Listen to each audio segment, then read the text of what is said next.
Discover Tallulah at the Renaissance Hotel on Bluebonnet.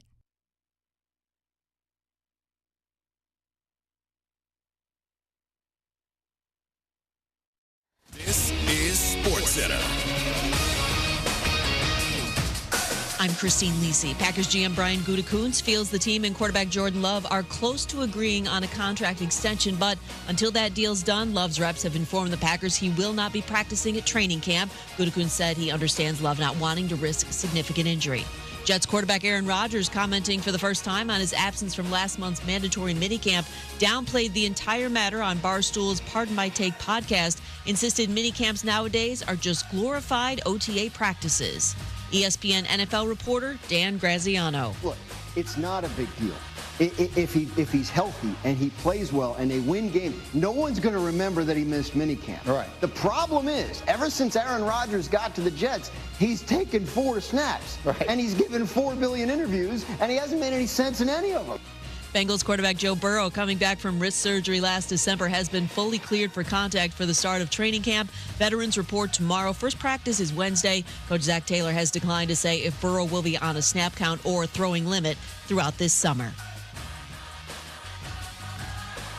Hey, it's your resident Super Bowl champ, Chris Cannon. Coming up on Tuesday, the Eagles have Super Bowl aspirations. I'll tell you why it won't be the players' fault when they fall short. It's unsportsmanlike, 6 a.m. Eastern, right here on ESPN Radio, ESPN2, and ESPNU.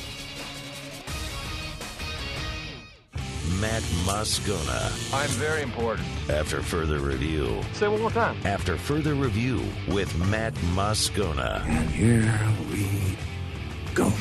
Live from the Mercedes-Benz of Baton Rouge Studios. Let's ride.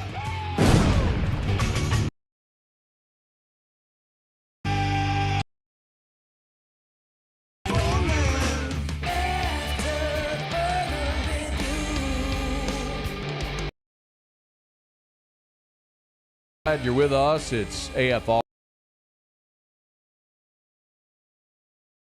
Channing. So,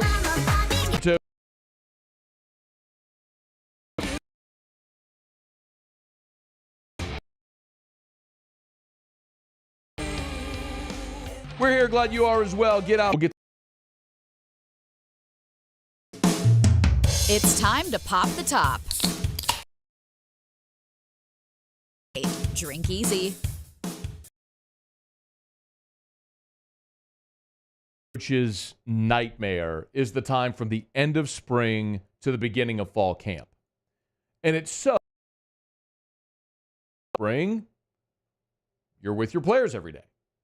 You break spring, you don't see them again until the start of fall camp. The one coach that's there every day, of course, is the strength and conditioning coordinator.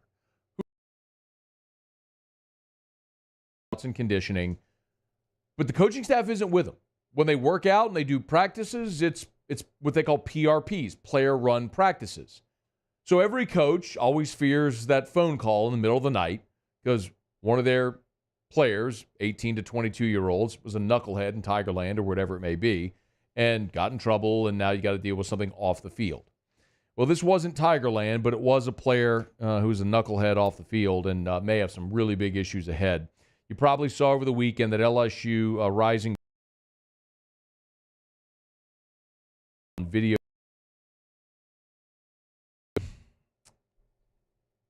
I mean,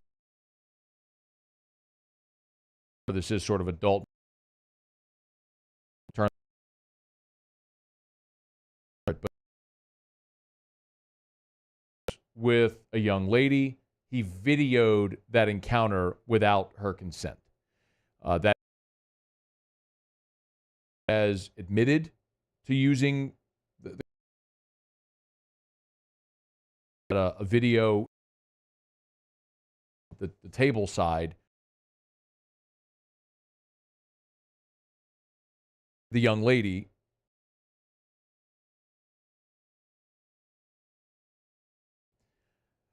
So, honor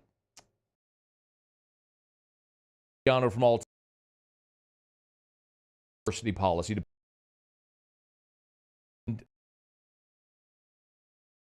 LSU says they won't have.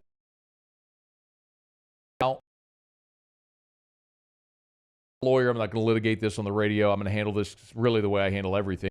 It's wholly, completely unacceptable if you have a daughter or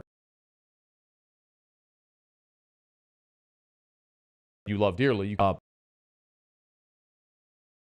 What we do here is talk about football and talk about sports, so I will talk about what Javion Toviano's absence means from a football perspective.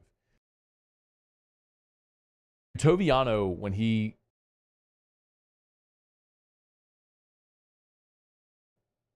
was in the composite, the number 5 safety in America. So this is a big-time prospect when LSU got him. And, a year ago, LSU's secondary was such a mess that Toviano, who was recruited as a safety, actually ended up playing cornerback.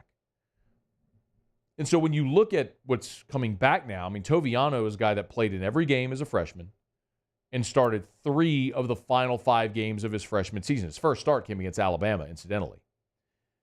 But when you look at that cornerback room and what you have in the secondary, there's a whole lot of uncertainty. Look, Zy Alexander was your best corner a year ago, and he's coming back, but he's coming back off a torn ACL. He started all 8 games he played, but remember, tore his ACL at the end of the Army game and didn't play the rest of the year. Brian Kelly told me last week that they're expecting to have Zy Alexander there for the start of camp and for the start of the season, which is great news. He's played a ton of football and started 36 games during his time at Southeastern, but is coming off a torn ACL. Ashton Stamps, freshman a year ago, missed all of last year due to injury. In his couple of seasons at Ohio State, started only twice. Jair Brown, transfer coming in this year from Ohio State. In 14 games.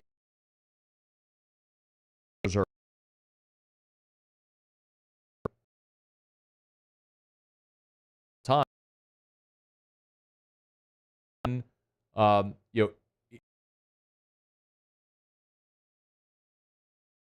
Got P.J. Woodland coming in, the freshman that everybody's really excited about, but still a freshman. Tell you what you already know.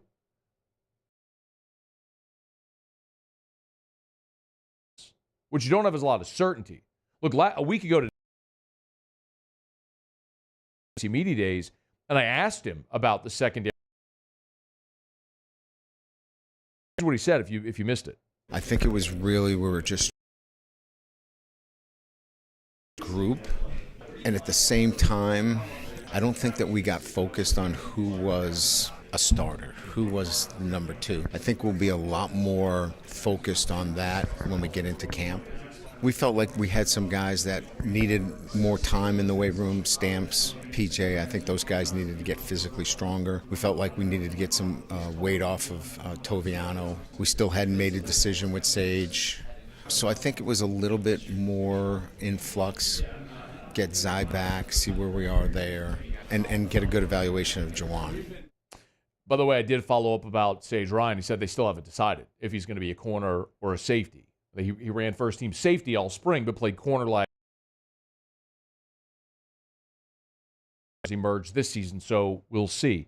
All that to say, I went back and looked at my notes today from spring practice, and in the final media availability of spring practice, your first-team cornerbacks were Ashton Stamps and P.J. Woodland. Stamps, who started 4 games a year ago, and Woodland, who was an early enrollee true freshman. They were your first-team corners.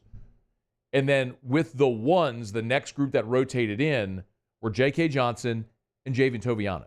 So Toviano was there in the mix to be a starter. You heard Kelly say it that they wanted to get some weight off of him, continue to develop, but the whole approach in spring wasn't go find your starters.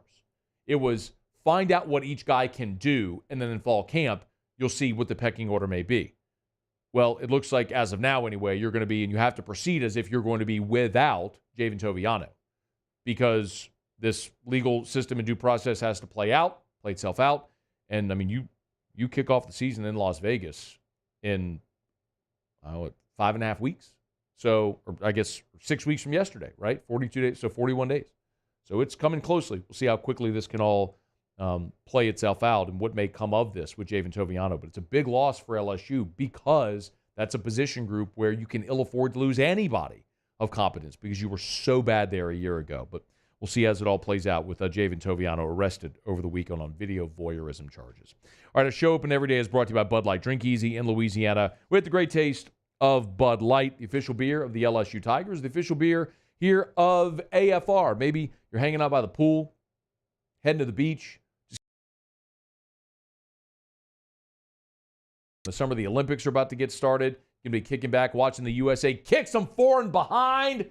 Make sure you got plenty of ice-cold Bud Light, the official beer of AFR. Drink easy with Bud Light and our friends over at Mockler Beverage. All right, it's after further review of the Saints are wheels up, man. They are heading out to Irvine, California. Camp opens. They report on Tuesday. Camp opens on Wednesday. So we are right here at the doorstep of New Orleans Saints training camp beginning. When we come back, there was some roster news here on the eve of the Saints reporting with Rashid Shaheed getting extended by the New Orleans Saints. I want to give you some perspective on that contract as we continue on AFR.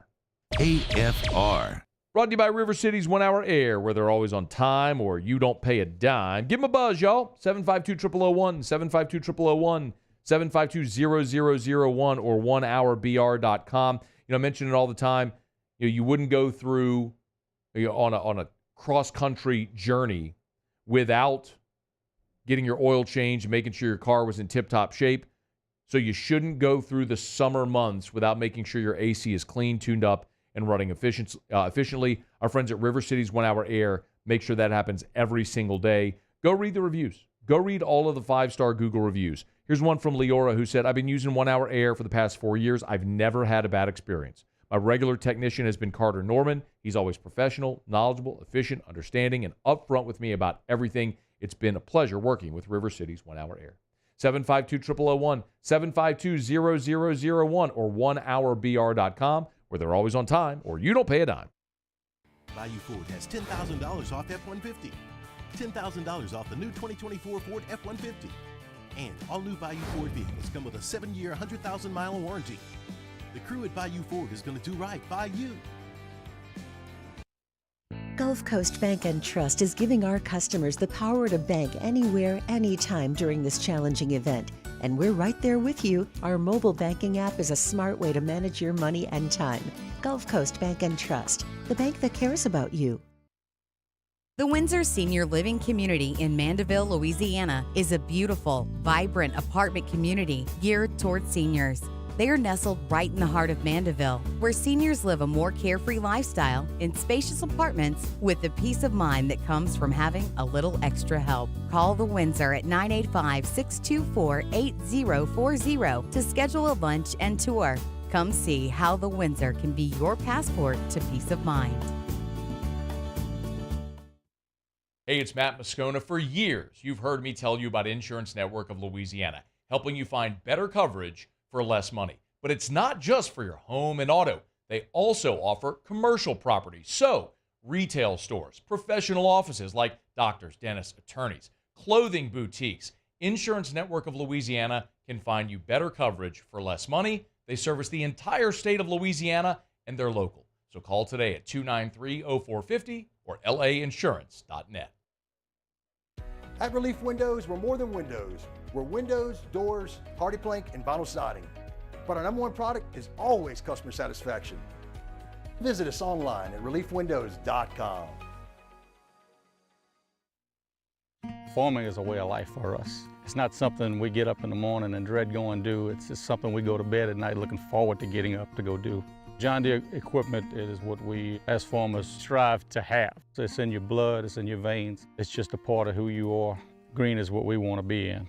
The other tractors were acquired to patch it up to get to where you want to be. Where we want to be is in John Deere.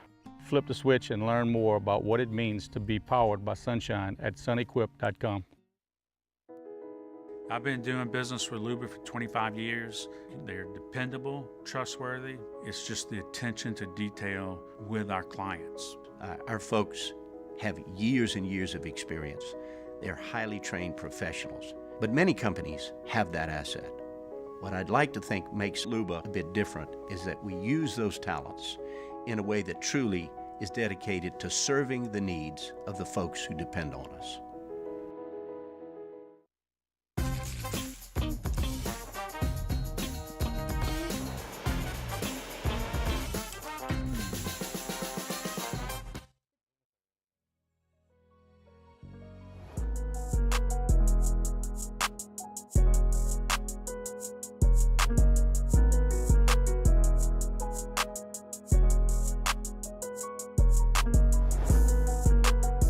After further review, presented by Relief Windows, windows, doors, siding. Oh yeah, they also do interior shutters. 2nd and 10. Play action. Carr has all day. Taking a deep shot. Shaheed is down there. Shaheed! He's got it! Touchdown! 39-yard strike from Carr to Shaheed.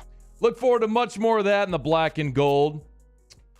Call courtesy of Fox. Glad to have you aboard with us here. Monday edition of AFR presented by Relief Windows. If you missed it over the weekend, the New Orleans Saints, just as they're about to push off from the dock here to start training camp, have agreed to a contract extension with a wide receiver, Rashid Shaheed. Adam Schefter was the first to report the news that Shaheed would be getting a contract extension with the New Orleans Saints, and that's really, I think this decision by the Saints to extend Shaheed now is fantastic news and a great decision both for Shaheed and for the New Orleans Saints. The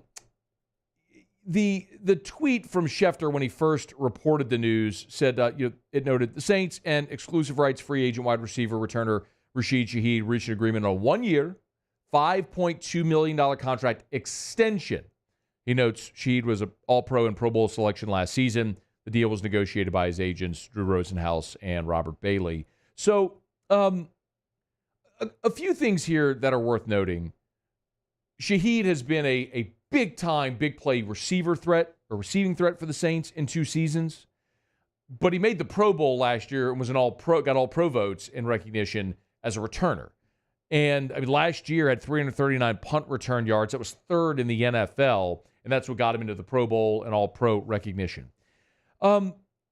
Specifically on the terms of the deal, I know some people may be wondering, well, why would you sign Shaheed to a 1-year deal and, $5.2 million? Seems like he might be worth so much more than that. So a couple of things. Remember, Rashid Shaheed is entering year 3, and the Saints signed him as an undrafted free agent, which means that going into this season, he was an exclusive rights free agent, meaning only the Saints could extend him. So they did, and his deal this year is worth $985K. He earned that contract as an undrafted free agent who had an exclusive right free agent deal with the Saints after year 2, which the Saints obviously signed him to.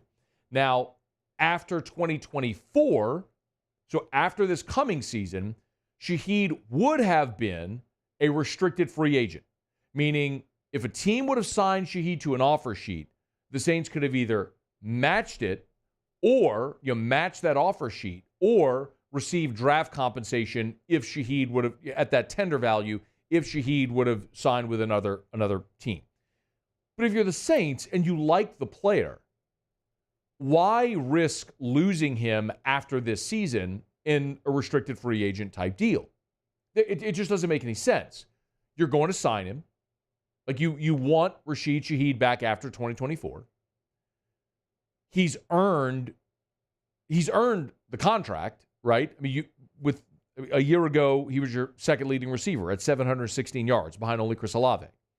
So he's outperformed his undrafted rookie free agent contract. So you show a sign of good faith in extending and giving him a better deal because in theory, the Saints could have just said, all right, you're going to be on under contract at $985K this year, and next year we'll just wait till after the season and see whatever the max extension for a restricted free agent would be for a 1-year deal and keep you on another 1-year deal. Instead, the Saints have given him the max they could give him this year and then $5.2 million next year. So they've shown good faith in paying him more than they had to pay him, but also in line with what he's earned. So for Shaheed, it makes sense to sign this deal because now you're guaranteeing you're going to make more in 2025 than you otherwise would have as a restricted free agent. And obviously, you get a chance to stay with the team that drafted you and continue to grow and build through this. So it works for both the Saints and for the player, the terms of the deal here. The Saints could decide, hey, let's give you a 5-year contract. But there's no sense in doing that yet because, number one, you don't have to. This is generous with what they're doing. And to be very clear, you've seen a small sample size of Rashid Shaheed. You like what you've seen through 2 years, but it's still a small sample size. He didn't really explode onto the scene as a rookie. He had 28 catches for 488 yards. As a rookie, averaged 15.6 yards per carry. Yes, big play threat. But last year, he almost doubled that. He almost doubled that production. A year ago we saw Shaheed haul in 46 catches for 716 yards and 5 touchdowns, average over 17 yards per reception. It's incredible. He is a big-time home run threat, and you want to see that continue to grow and develop during his time with the New Orleans Saints. So I love the deal to give Shaheed the extension. I love the terms of the deal. It's good for the Saints. It's good for the player. Like, you see this in a lot of sports. I'll remind you, this happened in baseball with Aaron Nola and with Alex Bregman. Both guys exploded as rookies on their rookie deal. Both teams came to their respective players, signed them to $100 million deals, whereby if they had waited another 2 or 3 years, they probably would have signed deals worth like 3 times that number. But you have an opportunity signing that deal early to make some money on the front end and get to another long-term contract potentially. So that first deal, isn't as much as the deal would have been if you had waited, but you get money on the front end to protect yourself, and you're going to get to a second contract even quicker. So, and an opportunity for an even bigger payday then. So it makes a lot of sense what they did. The real question I just have is about the Saints receiver room in 2024 altogether. Chris Olave, first-round draft pick, has had a magnificent start to his NFL career. The concussions notwithstanding, but he, on the field, has given you confidence in moving on from Michael Thomas, because Michael Thomas was your one, and you drafted Chris Olave to replace him effectively, and you hit. I mean, Olave last year in his second year had 1,123 receiving yards. So, 87 catches, 1,100 yards, 5 touchdowns. Olave's been a true, legit number one. And we all like Rashid Shaheed for all the reasons we just said. He's a dynamic, young receiver in the NFL, elite game-breaking speed, over the top, average over 17 yards per reception as a rookie. Don't forgive me, it was, 17.4 as a rookie and 15.6 last year in year 2. But after that, man, this is one of the biggest question marks that we have in Saints camp is, after Olave and Shaheed, who do you have? I mean, at this point a year ago, we're going, man, you got Chris Olave, you got Rashid Shaheed. You had veteran players at that position that you really liked. And we were looking at Michael Thomas going, hey, I don't need you to be Michael Thomas of 2019. I just need you to be Michael Thomas where you can be a number 3 receiver. Can you give me 50 catches for 700 yards? Like, that would have been a great season. Like the season Rashid Shaheed had, 46 for 716 and 5 scores. Michael Thomas is a number 3 last year. That'd been great. But Thomas was injured, and played in just 10 games. But he was pacing for a pretty fantastic season. I mean, those 10 games, Michael Thomas had 39 catches for 448. He would have exceeded 50 catches and 700 yards had he been healthy, but he wasn't. So now you look forward and you go, okay, well, what is there? You got Olave and Shaheed, who you feel good about. Next up is A.T. Perry. And A.T. Perry last year had 12 catches as a rookie. Now, late in the season, he looked good, and I like A.T. Perry. I mean, I loved it. I thought he was a steal of the draft. Late-round pick out of Wake Forest, big body. Had trouble with drops in college, but when he caught the ball, he was really special. I think he can be really good, but again, he had 12 catches last year. I mean, you went and signed Cedric Wilson. Started his career with Dallas. Last couple of years was in Miami. I mean, last year in Miami, Wilson had 22 catches for 296 and 3 touchdowns. I mean, it's just not a lot of productivity. And then you're talking about a rookie in Bub Means, a guy in Equinemius St. Brown who you brought in who has never really been a very productive receiver in his career. I mean, Stanley Morgan. You see what I mean? Like, normally you're going to keep 5 receivers and then possibly a 6th if it's a special teams type situation. Olave, Shaheed, let's call it Perry and Wilson. That's 4. Who's the 5th? Bub Means, Equinemius St. Brown, Stanley Morgan, other. I don't know. So as you go through camp, you feel really good about your first 2 guys, but after that is a giant question mark and something that we're going to see how it plays out here in camp. And maybe Clint Kubiak coming in gives you a lot of confidence that they can make that work. And maybe they have enough pass catchers, right? If you get Juwan Johnson back healthy. We'll see. If Alvin Kamara actually shows up to camp and can sort of find himself in the passing game again. He had 75 receptions a year ago. If Kamara can continue to find that, great. But what else? What is it? Is Taysom Hill maybe more impactful in the passing game? Foster Moreau? Don't know. As far as pass catchers. But specifically at the receiver position, Olave Shaheed, you feel really good about. After that, it feels like just giant question marks across the board, as it does, quite honestly, for all of the Saints offense in 2024. All right, it's after further review.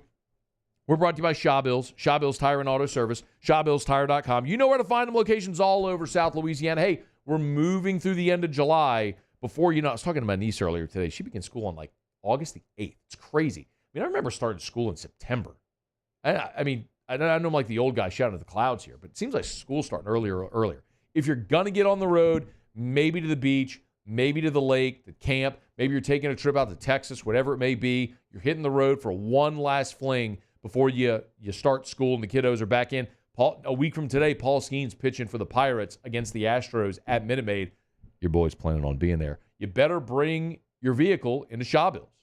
Get the tires rotated, the oil change, whatever you may need. Shaw Bills Tire and Auto Service. ShawBillsTire.com. ShawBillsTire.com. They'll sell you name brand tires at wholesale prices, and they treat you like family, which keeps you coming back year after year after year. That's at Shaw Bills. ShawBillsTire.com. Shaw Bills, where we keep you rolling. Remember, you can always email us, tweet us, or text us in the 225-396-4400, 396-4400, 396-4400. Andy Ortiz sent a text and said, hey, do you know if Brian Kelly speaks at the Rotary Club this week? So Brian Kelly always speaks at the Rotary Club in the last Wednesday before fall camp. Now, fall camp, as I understand it, and LSU has not yet sent us the dates, is supposed to begin on August the 1st. We haven't gotten the camp schedule yet, but that would be a week from Thursday. Not this coming Thursday, the 25th, but the following. So either this Wednesday, the 24th, or next, the 31st, would be Brian Kelly. I don't happen to know when the Rotary Club meeting is, but my guess would be it would be either this Wednesday or next. If someone knows the Rotary schedule, let me know. But yeah, that's always the last time the LSU coach makes sort of like a public media appearance in the summer before fall camp. It's that Wednesday Rotary meeting. So if it's either this or next, I don't know. Someone check the Rotary schedule, but I would assume, yeah, BK would be there. All right, it's after further review. Let me knock out a quick break, y'all. We'll come back, go around the SEC, and a really interesting update on a two-sport athlete, Jonah Williams, a baseball-football guy that LSU is recruiting. I want to share that with you when we come back. It's AFR. AFR. AFR is brought to you by Rouse's, the official supermarket of the New Orleans Saints. Rouse's.com, Rouse's.com. Hey, you can get on by the website at Rouse's.com. You download the Rouse's app. Remember, if you're making groceries, Rouse's can help you do it, help you do it affordably as well. And, man, they always love to source locally when they can. Y'all know I'm a big old whiskey nerd, and I'm fired up about this. Coming up this Friday, the 26th, they've got a Buffalo Trace bottle signing with Drew Mayville, who's the master blender and director of quality at Buffalo Trace Distillery. So it'll be at the Tchoupitoulas location in New Orleans. So if you're listening in New Orleans or you know someone who is, make sure they get on by the Tchoupitoulas location of Rouse's coming up this Friday from 1 until 5 p.m. Get your bottle of Buffalo Trace, get it signed by the master blender and director of the quality of Buffalo Trace Distillery, Drew Mayville. Hey, it's Rouse's, the official supermarket of the New Orleans Saints and the official supermarket of AFR. Rouse's.com. Rouse's, this feels like home. There it is, the extra mile, on the border of expected and extraordinary, for those willing to go further, like vans customized for work or play, with safety and tech to keep you connected, supported by a 5-star sales, service, and finance team, and backed by the 1-star you know. So go the extra mile. It's never crowded, because so few have what it takes to go there. Mercedes-Benz Vans.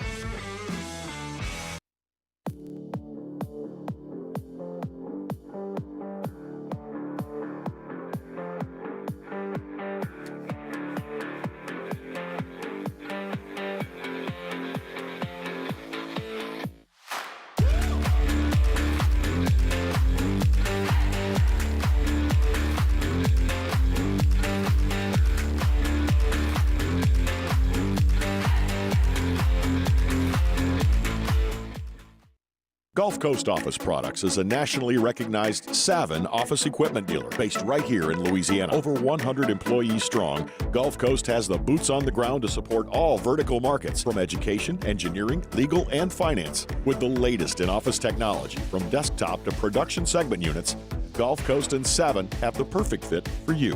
Call 225-756-2644. That's 756-2644 for Gulf Coast Office Products.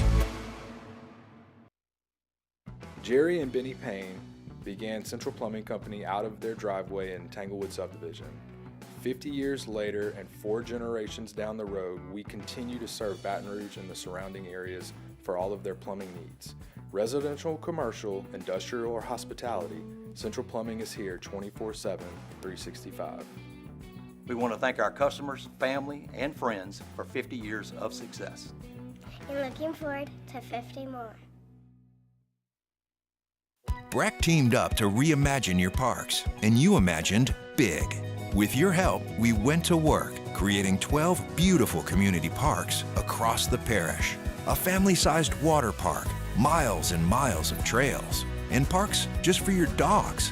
There are more places to splash, to explore, to run wild, and even soar. You imagined, we delivered gold. BRAC, your #1 park system in the nation. Electricity is all around us, and our families depend on it.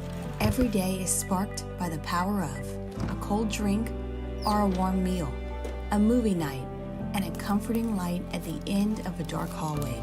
From sunrise to sunset, playtime to bedtime, our team is ready to take care of your electrical needs, even in the case of an after-hours emergency.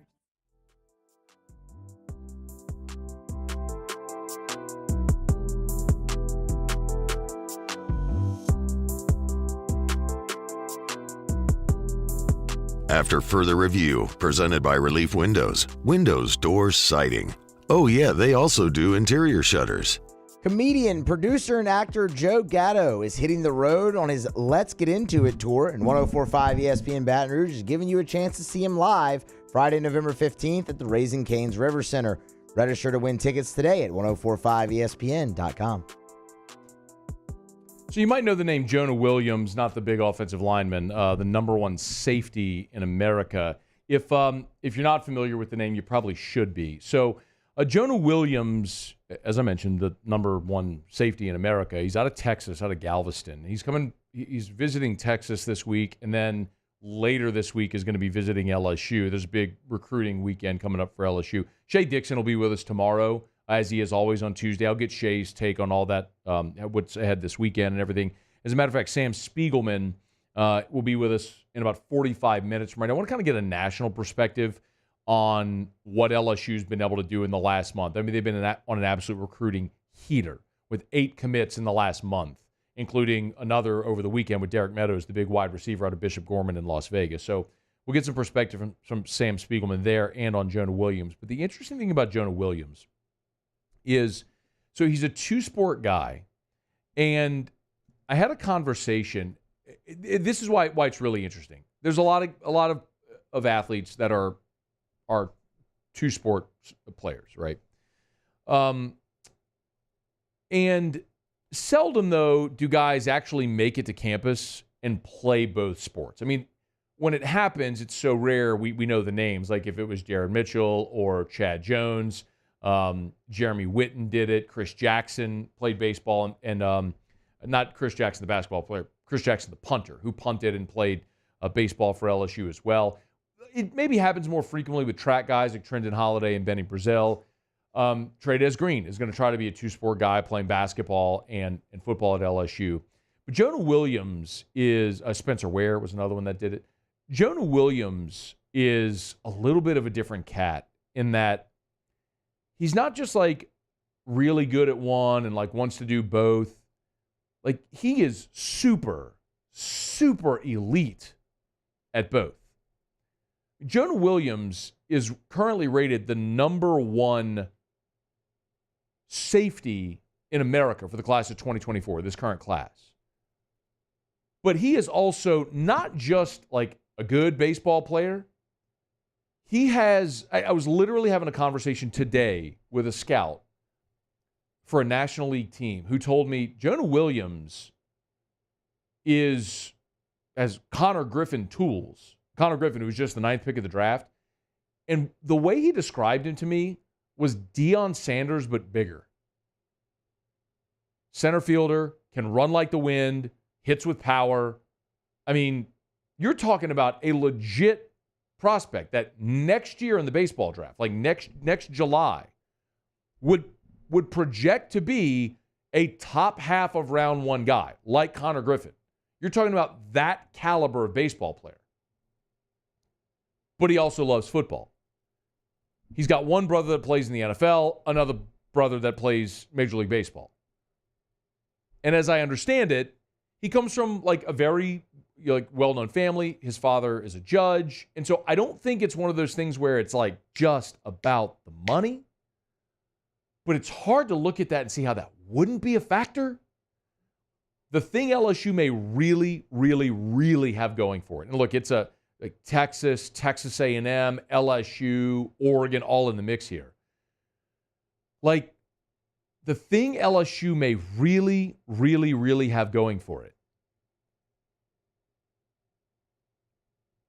might be Jay Johnson, y'all. Like, as I understand it, Jay Johnson was recruiting him in baseball before anybody else. So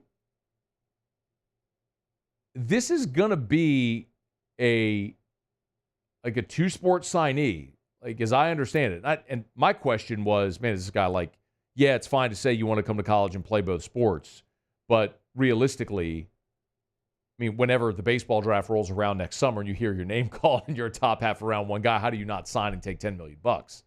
Or whatever the number would be, or $5 million, whatever the number would be. And apparently it's not just a binary thing where like it's the money and that's it. It's a guy that wants to go to college and play two sports. And if that's the case, like LSU could be in really good shape to get past Oregon and Texas and these other programs for Jonah Williams because obviously he's the number one safety in America, but baseball could be a massive part of this. So, man, we'll keep an eye on that. I'll ask Sam Spiegelman about that coming up here in about 30 minutes from right now. Speaking of baseball, I literally just saw this. Brian Holland retweeted this. This was from Carlos Colaza. I'm not sure who Carlos works for. I'm looking for the affiliation. Baseball America. Baseball America draft writer. Okay. The Rockies have signed 7th-rounder Fidel Ulloa for $295,000. That's slot value for the 198th pick. So Ulloa got slot value in round 7, so good luck to Fidel Ulloa. One season in Baton Rouge. As we always talk about, if you are if you're a top 10 round guy and your name is called, like you're signing. You've already agreed to terms. So Ulloa got slot value in round 7, so congrats to him. All right, it's after further review. We're glad to have you hanging out with us here. Let's do it. We do it every day about this time. Let's go around the SEC.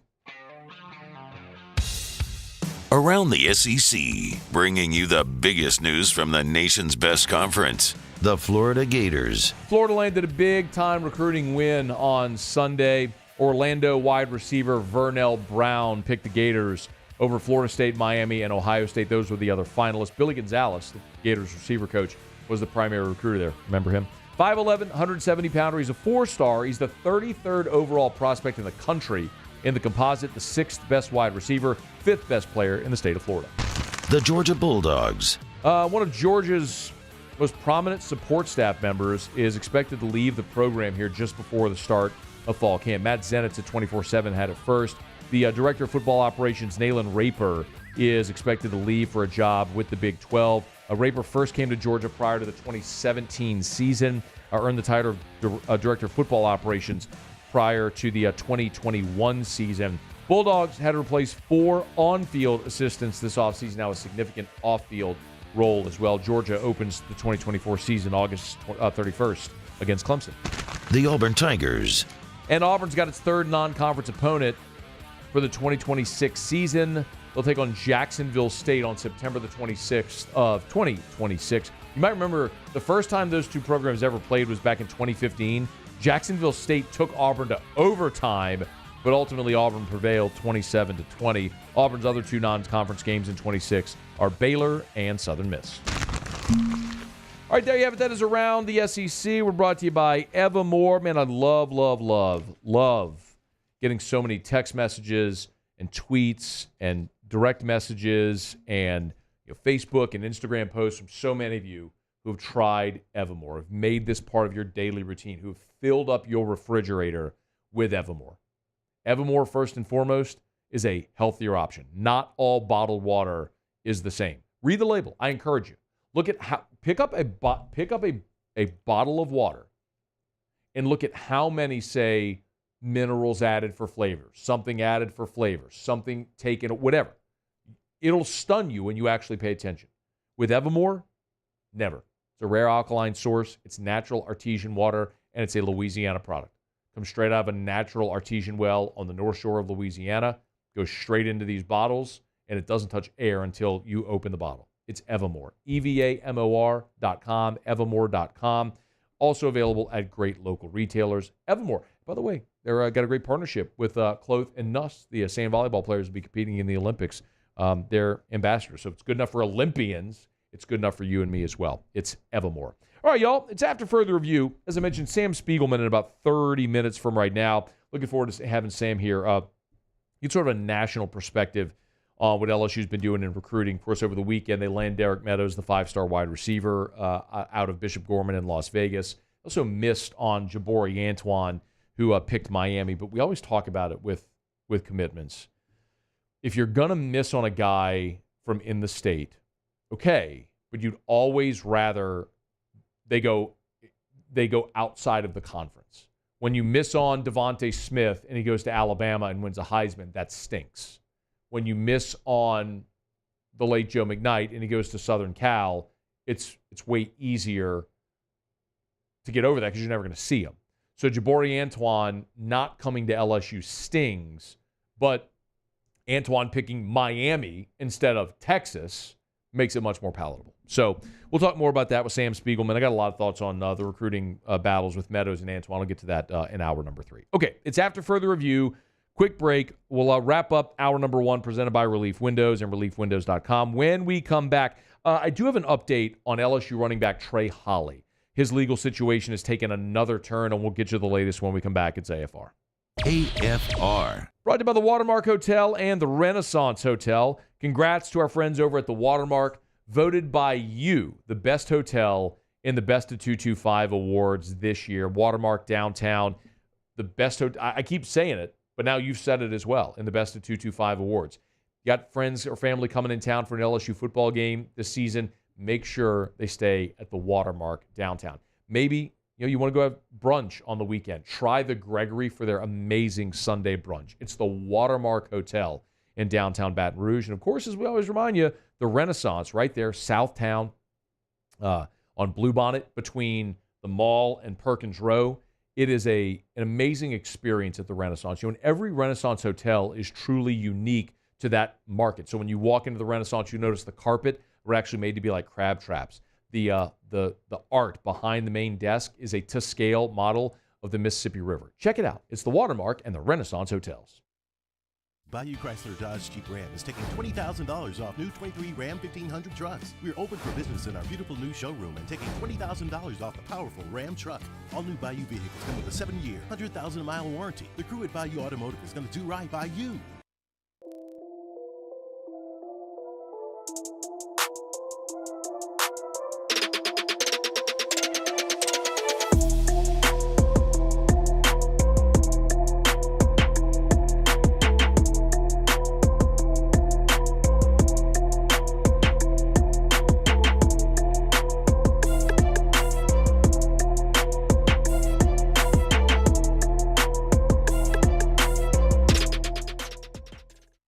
Hey, it's Matt Moscona. For years, you've heard me tell you about Insurance Network of Louisiana, helping you find better coverage for less money. But it's not just for your home and auto. They also offer commercial property. So, retail stores, professional offices like doctors, dentists, attorneys, clothing boutiques.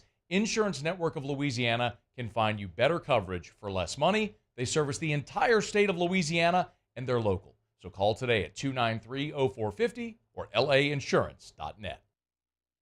Farming is a way of life for us. It's not something we get up in the morning and dread going do. It's just something we go to bed at night looking forward to getting up to go do.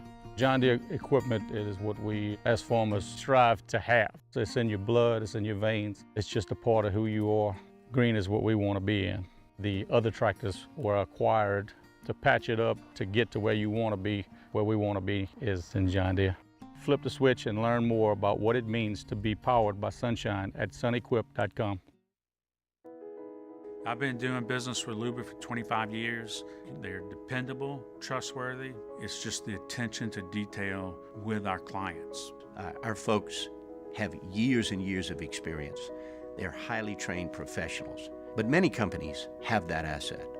What I'd like to think makes Luba a bit different is that we use those talents in a way that truly is dedicated to serving the needs of the folks who depend on us. Gulf Coast Office Products is a nationally recognized Savin office equipment dealer based right here in Louisiana. Over 100 employees strong, Gulf Coast has the boots on the ground to support all vertical markets, from education, engineering, legal, and finance. With the latest in office technology, from desktop to production segment units, Gulf Coast and Savin have the perfect fit for you. Call 225-756-2644. That's 756-2644 for Gulf Coast Office Products. At Relief Windows, we're more than windows. We're windows, doors, hardy plank, and vinyl siding. But our number one product is always customer satisfaction. Visit us.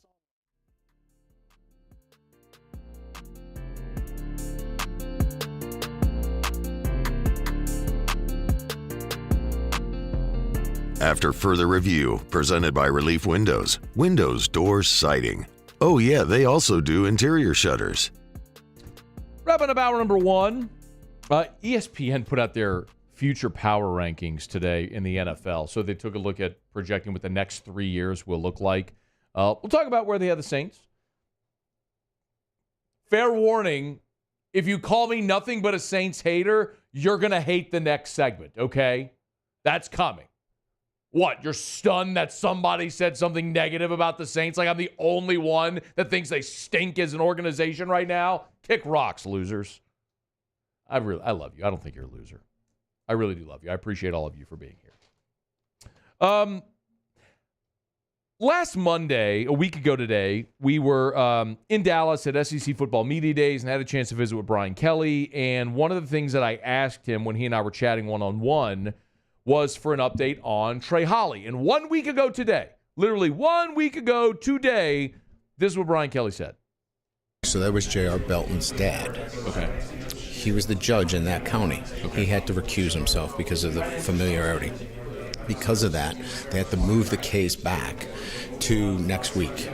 If it gets adjudicated next week, it should be over with next week. We're hoping that finally ends this saga and allows him to move towards the next step. Well, next week would be this week. And that saga is not going to be over this week, most likely. Literally a day after I had that conversation with Brian Kelly, a Tiger Rag, and forgive me, I missed this while I was in Dallas. You're pretty much just snowed in there at Media Days. But Tiger Rag reported that Holly's attorney, Michael Small, and the prosecution agreed to delay the hearing, which was scheduled for last week, July 17th, until September the 18th. So that means the next legal proceeding in the Trey Holly case isn't expected to happen until week 3 of the football season. So you heard Brian Kelly plainly there say to me a week ago on Monday that they were anticipating this being over this week. Trey Holly, sort of reassimilating within the program. One of the things that he told me was, and he went on like that, Trey Holly stayed ready and stayed in football shape. I mean, he's been allowed to go to class, so he's been able to work out. He hasn't been working out with the team, but he's in a regimented workout program that has been monitored. We monitor his academics, so we're able to do those things. And so there's been oversight, so it's not He's off by himself. He's here in Baton Rouge, so there's been a lot of oversight there. I think when hopefully this gets taken care of, that he'll be able to come in and work his way back. So he stayed in shape. He's continued going to class, even if remotely, to stay eligible. He's just waiting for resolution of this legal matter. Remember, the second-degree murder charges against Trey Holly have already been dropped. The grand jury did not indict him. They dismissed the second-degree murder charges. So they determined already that Holly was not involved there. But the other lesser charges continue to persist, and that's what keeps Trey Holly away from the LSU football team right now. And y'all, I've said this many times, and I believe sincerely, I think many of you do as well, that LSU's offense is going to be really good in 2024. It starts with having a great offensive line. And when you have a great offensive line, it can compensate for other questions. Like, I'm very high on Garrett Nussmeier. I think he's going to have a great season. This also, though, is Garrett Nussmeier's first time starting. He's been around for 3 years waiting his turn. He's played in mop-up duty and different. He started the bowl game and was quite good. Led a 98-yard game-winning touchdown drive. It's awesome. So I think he's going to be good, but we just still haven't seen it. You're losing 2 first-round picks at receiver. I'm very high on what they have behind those 2 guys. I'm high on Kyron Lacey. I think Chris Hilton's poised for a great season. C.J. Daniels has already been a 1,000-yard receiver. Xavion Thomas led Mississippi State in receiving a year ago and just got all conference honors preseason as a returner. Like, Shelton Sampson is like a former 5-star, is like your 5th or 6th guy right now. You're good there. I think you got great options at tight end. So you're good all around. The one big question you have is at running back. You got Josh Williams back for a 6th season. And I think he's a great candidate for the number 18 jersey. He's a leader, does everything you want him to do. Garrett Nussmeier, when I spoke to Nuss on Radio Row last week, gushed about Josh Williams. I asked him, hey, who's the guy nobody's talking about that we should be talking about? He said Josh Williams. I thought he was going to talk about a young guy, like an unknown up-and-comer, and he mentioned the 6th-year guy. And all that's true, but Josh Williams played in 47 career games, but he's never had more than 97 attempts in a season. So, and that was year 1 under Brian Kelly in 2022, 2 years ago. John Emery back for his 6th year. Emery's played in 37 games over 5 years. He's never had more than 76 attempts in a season, and obviously is coming off a torn ACL. So when is Emery full strength? When is he healthy and able? I'm really excited about Caleb Jackson. I think all of you are as well. We saw the promise, the potential. But he also had 31 rushing attempts last year, and he averaged 5.5 yards a carry. And if you do that over 200 attempts, you're a 1,000-yard rusher, which I think he can be. But he's only had 31 career carries. And then you got Caden Durham coming in, the freshman, who is a freshman, has never taken a carry. So it's like, it feels like you might have a lot there, but Josh Williams has never been a bell cow. Emery's coming off a torn ACL. You don't know when he's going to be healthy. Caleb Jackson's got 31 career rushing attempts, and then Caden Durham is a true freshman. So realistically, that's a giant question mark. I think, hopefully, Caleb Jackson stays healthy, carries the ball 200 times. He and Josh Williams are a 1-2 punch. John Emery gets healthy. He's a 5 to 7 a game touch guy, some running, change of pace, some pass catching. We'll see where Caden Durham fits in. All that works out that way, great. But it's a giant question mark.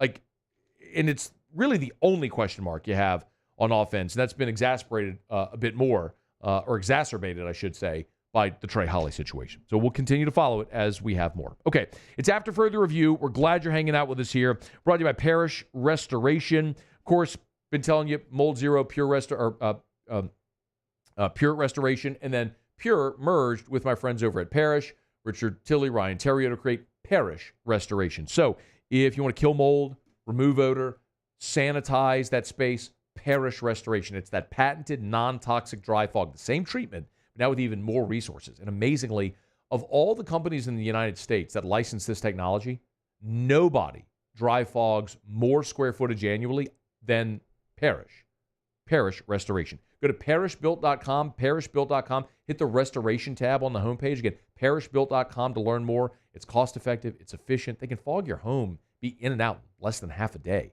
It's easy, it's affordable, it's Parish Restoration. Go to parishbuilt.com. SportsCenter.com. All right, y'all, it's after further review. SportsCenter coming up on national headlines. 20 minutes from right now, we'll talk some Cruton with Sam Spiegelman. Stay here. AFR. Wrapping up hour number one, y'all. Love telling you about the Williamson Eye Center. 924-2020. 924-2020. Or WilliamsonEye.com. That's WilliamsonEye.com for the Williamson Eye Center. They're just the best. Dr. Blake Williamson, I was just noticing, was actually over in Colorado lecturing last week. One of the reasons that I'm so bullish in talking about the Williamson Eye Center all the time is, yes, they've got state-of-the-art technology. They're on the cutting edge, the foremost cutting edge of technology and ophthalmology.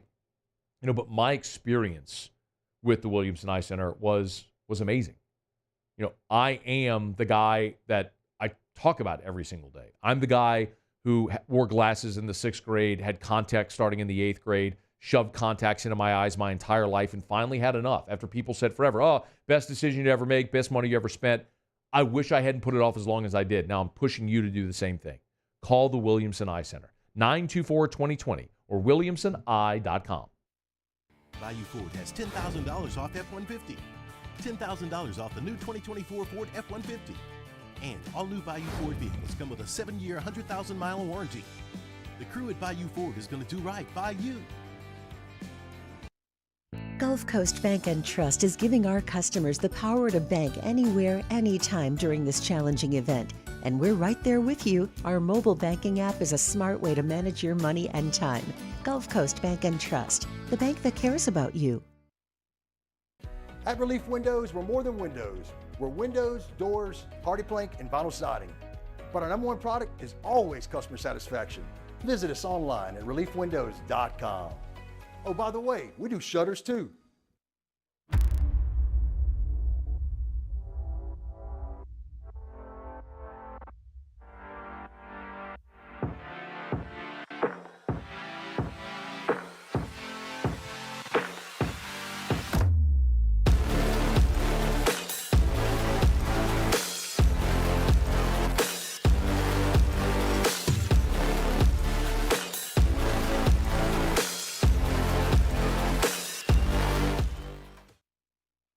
Jerry and Benny Payne began Central Plumbing Company out of their driveway in Tanglewood subdivision. 50 years later and 4 generations down the road, we continue to serve Baton Rouge and the surrounding areas for all of their plumbing needs. Residential, commercial, industrial, or hospitality, Central Plumbing is here 24/7, 365. We want to thank our customers, family, and friends for 50 years of success. And looking forward to 50 more. Breck teamed up to reimagine your parks, and you imagined big. With your help, we went to work, creating 12 beautiful community parks across the parish. A family-sized water park, miles and miles of trails, and parks just for your dogs. There are more places to splash, to explore, to run wild, and even soar. You imagined, we delivered. Gold. Breck, your #1 park system in the nation. Electricity is all around us, and our families depend on it. Every day is sparked by the power of a cold drink or a warm meal, a movie night, and a comforting light at the end of a dark hallway. From sunrise to sunset, playtime to bedtime, our team is ready to take care of your electrical needs. Even in the case of an after-hours emergency, the light in your life shines brighter with Mr. Electric.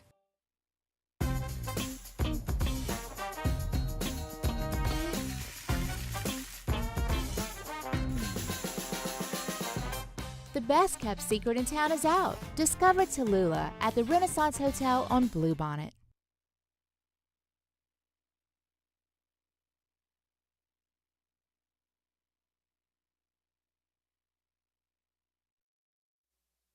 This is SportsCenter. I'm Christine Lisi. Packers quarterback Jordan Love has informed the team he will not practice during training camp until his new contract is done. Love, entering the final year of his rookie deal, doesn't want to risk a significant injury. GM Brian Gutekunst told reporters he understands that stance, is hopeful a deal gets done soon. Love established himself as a franchise QB in 2023, points out ESPN NFL analyst Herm Edwards. He's a fantastic player. You said it down the stretch, 21 touchdowns, And when you think about this guy, he's following Aaron Rodgers and Brett Favre. So he's chasing history as far as Green Bay quarterbacks, and he's got all the potential to put up big numbers and win a lot of games. Bengals quarterback Joe Burrow, coming back from wrist surgery, has been fully cleared for contact for the start of camp. ACC Commissioner Jim Phillips said the league would fight lawsuits with Clemson and Florida State for as long as it takes. FSU and Clemson engaged in lawsuits against the ACC over the withdrawal penalty and grant of rights. The league has filed countersuits against both schools to uphold that grant of rights. Hey, it's your resident Super Bowl champ, Chris Cannon. Coming up on Tuesday, the Eagles have Super Bowl aspirations. I'll tell you why it won't be the players' fault when they fall short. It's unsportsmanlike, 6 a.m. Eastern, right here on ESPN Radio, ESPN2, and ESPNU. Matt Moscona. I'm very important. After further review. Say it one more time. After further review with Matt Moscona. And here we go. Live from the Mercedes-Benz of Baton Rouge Studios. Let's ride.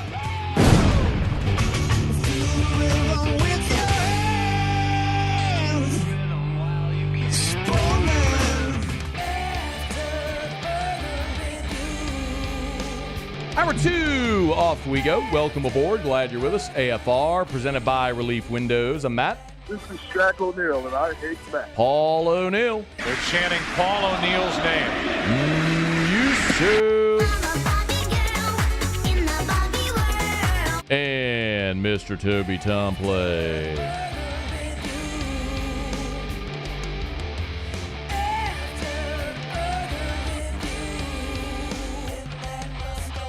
All right, we're here. Glad you are as well. Get out there, make it a good one. Sam Spiegelman, talk some Cruton here in about 13 minutes from right now. Big weekend for LSU. They land 5-star Derek Meadows.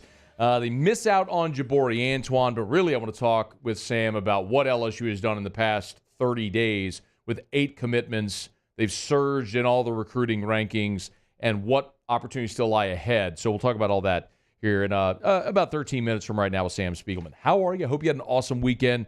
Glad to be back aboard with you here with just steamrolling toward football. The Saints report for camp on Tuesday. They open up camp out in Irvine on Wednesday. LSU set to open up camp next Thursday, August the 1st. That's what we're told. Someone asked last hour, by the way, about the BK at the Rotary, and it was Scott Shirley sent a text that Brian Kelly will be at Rotary July 31st. So that's next Wednesday. It's always the final Wednesday before before LSU opens up camp. So it would be next Wednesday, the 31st, that BK is expected to be at Rotary. So we'll certainly have everything Kelly has to say. All right, it's after further review. Glad you're here with us. Monday show is brought to you by Relief Windows and ReliefWindows.com. The Saints are set to open training camp out in Irvine on Wednesday. And I know this offseason has really been a struggle talking about the Saints. And I don't intend for it to be that way. I mean, everybody that covers a team would always rather cover a winning team and to say the good things. Trust me, it's way more fun talking about the 2019 LSU Tigers than the 2020 LSU Tigers. Okay? It's way more fun talking about the 2009 Saints than the Saints in 2014, 15, 16 that went 7-9 in back-to-back-to-back years. Okay? It's way more fun to talk about a team that's winning. The unfortunate part for the Saints, though, is they've got a playoff drought since Drew Brees left after 2020.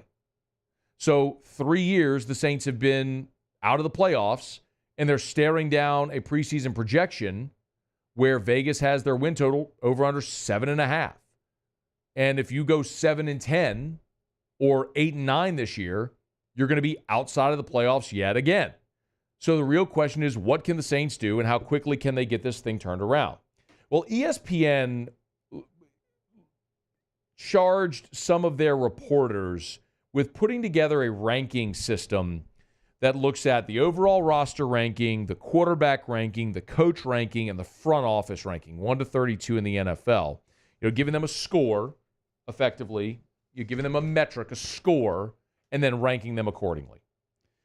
And they're trying to use this to project what the Saints and what all 32 NFL teams would project to be over the next 3 years.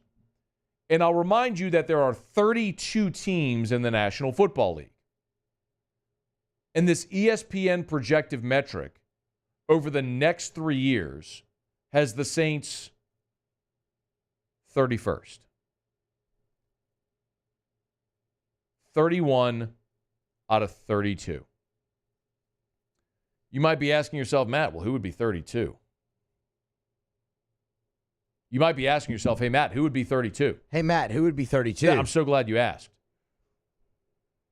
The Raiders. The place from which Derek Carr came. So he is impossibly tied between the two worst franchises projected over the next 3 years. How about that anchor? Just dragging franchises to the bottom of the NFL ocean. If you're wondering about the scores, I'll go through it. So here's the three categories. The overall roster, the quarterback ranking, the coach ranking, and the front office. Overall, by the way, overall roster is minus quarterback. So the roster minus the quarterback and then a standalone ranking for the quarterback. The overall roster minus the quarterback is actually the highest that the Saints ranked in this metric. They ranked 22nd. Quarterback, 28th. Sorry to all the Derek Carr fans out there. Coaching, 31st. Front office, dead last. And why wouldn't you? The Saints cap situation is a perpetual mess. It's a joke around the NFL every year that the Saints just keep kicking the can down the road.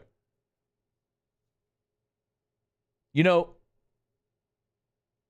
I've often used the example of the Saints kicking the can down the road of like someone that goes to the casino and loses, and instead of just like tapping out, they keep going back to the ATM to get more cash, and they just keep losing.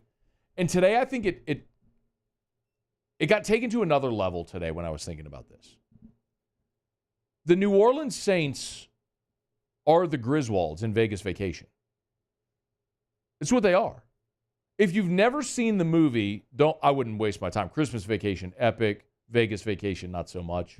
We like Vegas Vacation? Yes? No? Kind of? I like it, yeah. I don't like that in all the vacation movies. They have different actors playing the kids in all the movies. That's weird. Like, that's a black eye on the series, it's super for sure. Weird. Why can't we have some consistency? Agreed. Anyway.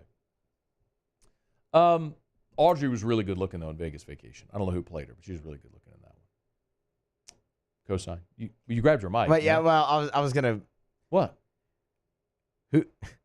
Who knew my sister had the legs of a thoroughbred? Yes. Shut up, Russ. There you go. That's all I was going to do. But let's see who that was. I'm curious who that actress was. Anyway, if you don't, I'll give you a very abbreviated version of the plot. Chevy Chase, Clark Griswold, they go to Vegas, family vacation, and everybody goes their own ways, and Clark starts gambling, and he starts losing, and he just can't help himself, and he loses literally all of their money, like all of it. And it's so bad to the point that he goes to Cousin Eddie, who's the degenerate member of the family, who's living somewhere in the desert, and they're digging up cans of cash that Eddie had buried in the yard that he can go gamble to try to win back money. And he loses all of that money as well. And it comes down to it to where at the end of the movie, the family's back together, they've reunited, but they have no money. And there's this one like casino game where you can win, was it 30 grand or whatever the dollar amount was, something 50 like grand, yeah. Something like that. And he's going to get all their money back. And they got like $1. Beverly D'Angelo's wife, she pulls like $1 out of her bra, out of her cleavage, and gives it to, goes, win our money back. And so they find this big thing, and of course he loses at that as well. But there's this old man sitting there by himself who plays it every single day and never wins, and he finally wins and he croaks. He dies right there as he just won the jackpot. And the Griswolds, the old man tells him before he dies, here, take the ticket. And that's how they save themselves. The most improbable possible way that you could save yourself from all of your gambling, your degenerative gambling debts and the horrible decisions you have made. The only way out of that was for an old man to win the jackpot and literally die right there and give you his ticket. Like, that would be equivalent to Jake Haener becoming Patrick Mahomes. That's your way out of this. You want to know how the Saints can become competent and relevant again in the short term? That's it. Haener, Rattler, one of the two. If one of those two guys, boom, becomes Patrick Mahomes or even Brock Purdy, you come up with a guy, and I don't even know if Brock Purdy's great. Maybe he is, or maybe he's just a quarterback of a really good roster. I don't know. Time will tell. But, like, that's your only way out of this. Your only way out of this is something so improbable, like a 4th-round pick from Fresno who's doing blue steel photo shoots before his rookie season and gets popped for PEDs, that guy becoming the best quarterback in the NFL. That's your way out of it. That's the old man dying at the little casino game and giving you his ticket. And that's your answer to get all the way out of it in one fell swoop. That's it. This is Vegas Vacation, which we're watching. I only hope the old man sitting at the little game is there, ready to croak and give the Saints their ticket and get their way out of this and become relevant again. And then Nick Papagiorgio drives up with all of his cars and they drive back to Chicago. That's the best way out of this. Can anybody think anything better? Like that's what this is. This is Vegas Vacation for the New Orleans Saints. You got a front office that went all in, man. They went all in to win. They didn't do it. And instead of just patiently rebuilding, they decided, nope, we're staying all in. We're going all in with Jameis Winston. We're going all in with Andy Dalton. We're going all in with Derek Carr. We're going all in with whoever is next. And you just keep digging yourself deeper and deeper and deeper. Your cap's a mess. Your roster is old. How about this? The Saints are the oldest team in the NFL last year with a weighted age of 27.6 years. No other team was above 27.1. The Saints had the oldest offense, the second oldest defense, and the 6th oldest special teams. You are old, you are irrelevant, and you keep digging yourself deeper in that hole. I know there's a lot of you who aren't going to like me saying this. I hate the Saints, and all I do is crap on the Saints. They deserve it! Do something good! Make a smart decision. Until you do that, no, I don't have anything good to say. I hope Taliese Fuanga is a really good player. How about that? I like that draft pick. That was good. Then again, I said the same thing about Trevor Penning, and that hasn't worked. All right, Sam Spiegelman's next. AFR. Brought to you by Glow Resources. GLO, glowresources.com. They are complete employer solutions. If you're a business owner, maybe you're an HR manager, you're the hiring manager, you're the ops manager. If you're in charge of finding the right people for your business, man, you've got to get in touch with Glow Resources. First of all, they're just really fun to work with. You ever see any of their ads or their posts on social media, you'll get it. They got great culture and great vibe over there. But if you're in a situation where your employees aren't showing up, car broke down, maybe the birth of a child, whatever it may be, so much of that can be accounted for on the front end through the interview process. At Glow Resources, they conduct 15,000 employee interviews a year. So they know the right questions to ask to make sure that you get qualified employees on the front end to make sure you're more efficient. That's why they have a 93% retention rate. It's Glow Resources. Online at GLO, glowresources.com. Complete employer solutions. There's nothing chill about a hot, sweaty line. Unless you add Mountain Cold Refreshment. Coors Light. Choose chill. The Windsor Senior Living Community in Mandeville, Louisiana is a beautiful, vibrant apartment community geared towards seniors. They are nestled right in the heart of Mandeville, where seniors live a more carefree lifestyle in spacious apartments with the peace of mind that comes from having a little extra help. Call the Windsor at 985-624-8040 to schedule a lunch and tour. Come see how the Windsor can be your passport to peace of mind. Hey, it's Matt Moscona. For years, you've heard me tell you about Insurance Network of Louisiana, helping you find better coverage for less money. But it's not just for your home and auto. They also offer commercial property. So, retail stores, professional offices like doctors, dentists, attorneys, clothing boutiques. Insurance Network of Louisiana can find you better coverage for less money. They service the entire state of Louisiana, and they're local. So call today at 293-0450 or lainsurance.net. Farming is a way of life for us. It's not something we get up in the morning and dread going do. It's just something we go to bed at night looking forward to getting up to go do. John Deere equipment is what we as farmers strive to have. It's in your blood, it's in your veins. It's just a part of who you are. Green is what we want to be in. The other tractors were acquired to patch it up to get to where you want to be. Where we want to be is in John Deere. Flip the switch and learn more about what it means to be powered by sunshine at sunequip.com. I've been doing business with Luba for 25 years. They're dependable, trustworthy. It's just the attention to detail with our clients. Our folks have years and years of experience. They're highly trained professionals, but many companies have that asset. What I'd like to think makes Luba a bit different is that we use those talents in a way that truly is dedicated to serving the needs of the folks who depend on us.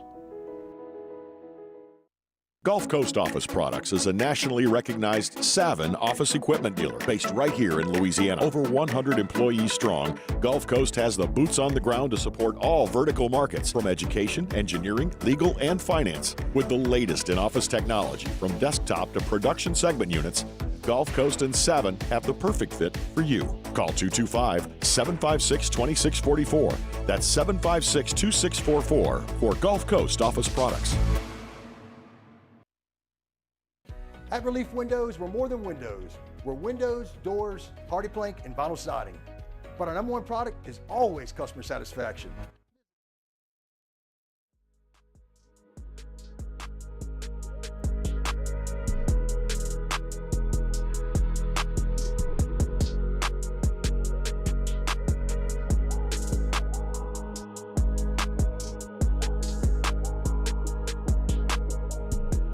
After further review, presented by Relief Windows, windows, doors, siding. Oh yeah, they also do interior shutters. Brian Kelly and the LSU Tigers picked up another commitment over the weekend. Derek Meadows, the big receiver out of Bishop Gorman in Las Vegas. Man, what a heater it has been over the last month. Our buddy Sam Spiegelman, a national recruiting analyst for Rivals and Yahoo, on Twitter at Sam Spiegs, good enough to join us, give us some perspective. Sam, how are you, man? Doing well, Matt. How's it going? I'm doing really good, man. Can you put into perspective just how impressive the last month has been for the Tigers, netting 8 commitments? Yeah, well, everyone loves to, kind of, hey, why is my class here in your Alabama and LSU? Why are you ranked 12th and 15th in the country in the middle of June when the kids are on summer break and everything? And after camp season, after the staff kind of gets their boards in order, this is when it picks up. And after official visit season, after camp season, and what Brian Kelly and his staff have been doing has been piling up targets, and they've been doing so at a national clip. They jumped into the top 5 of the country with the past 2 commitments, a pair of top 100 players, Derek Meadows out of Bishop Gorman in Vegas, like you alluded to.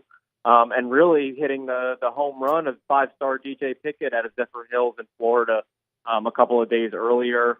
They've already managed to pick up commitments from a couple of in-state guys. They picked up Destrehan State DJ Thomas a little bit earlier this month, and have a couple of targets still on the board for the rest of this month and August. But they're just finding their glide on the recruiting trail right now. It's that time of the year. It's everyone getting ready to go back to school, and this is when LSU wants to get their foundation in place so they can do their march in the season as well.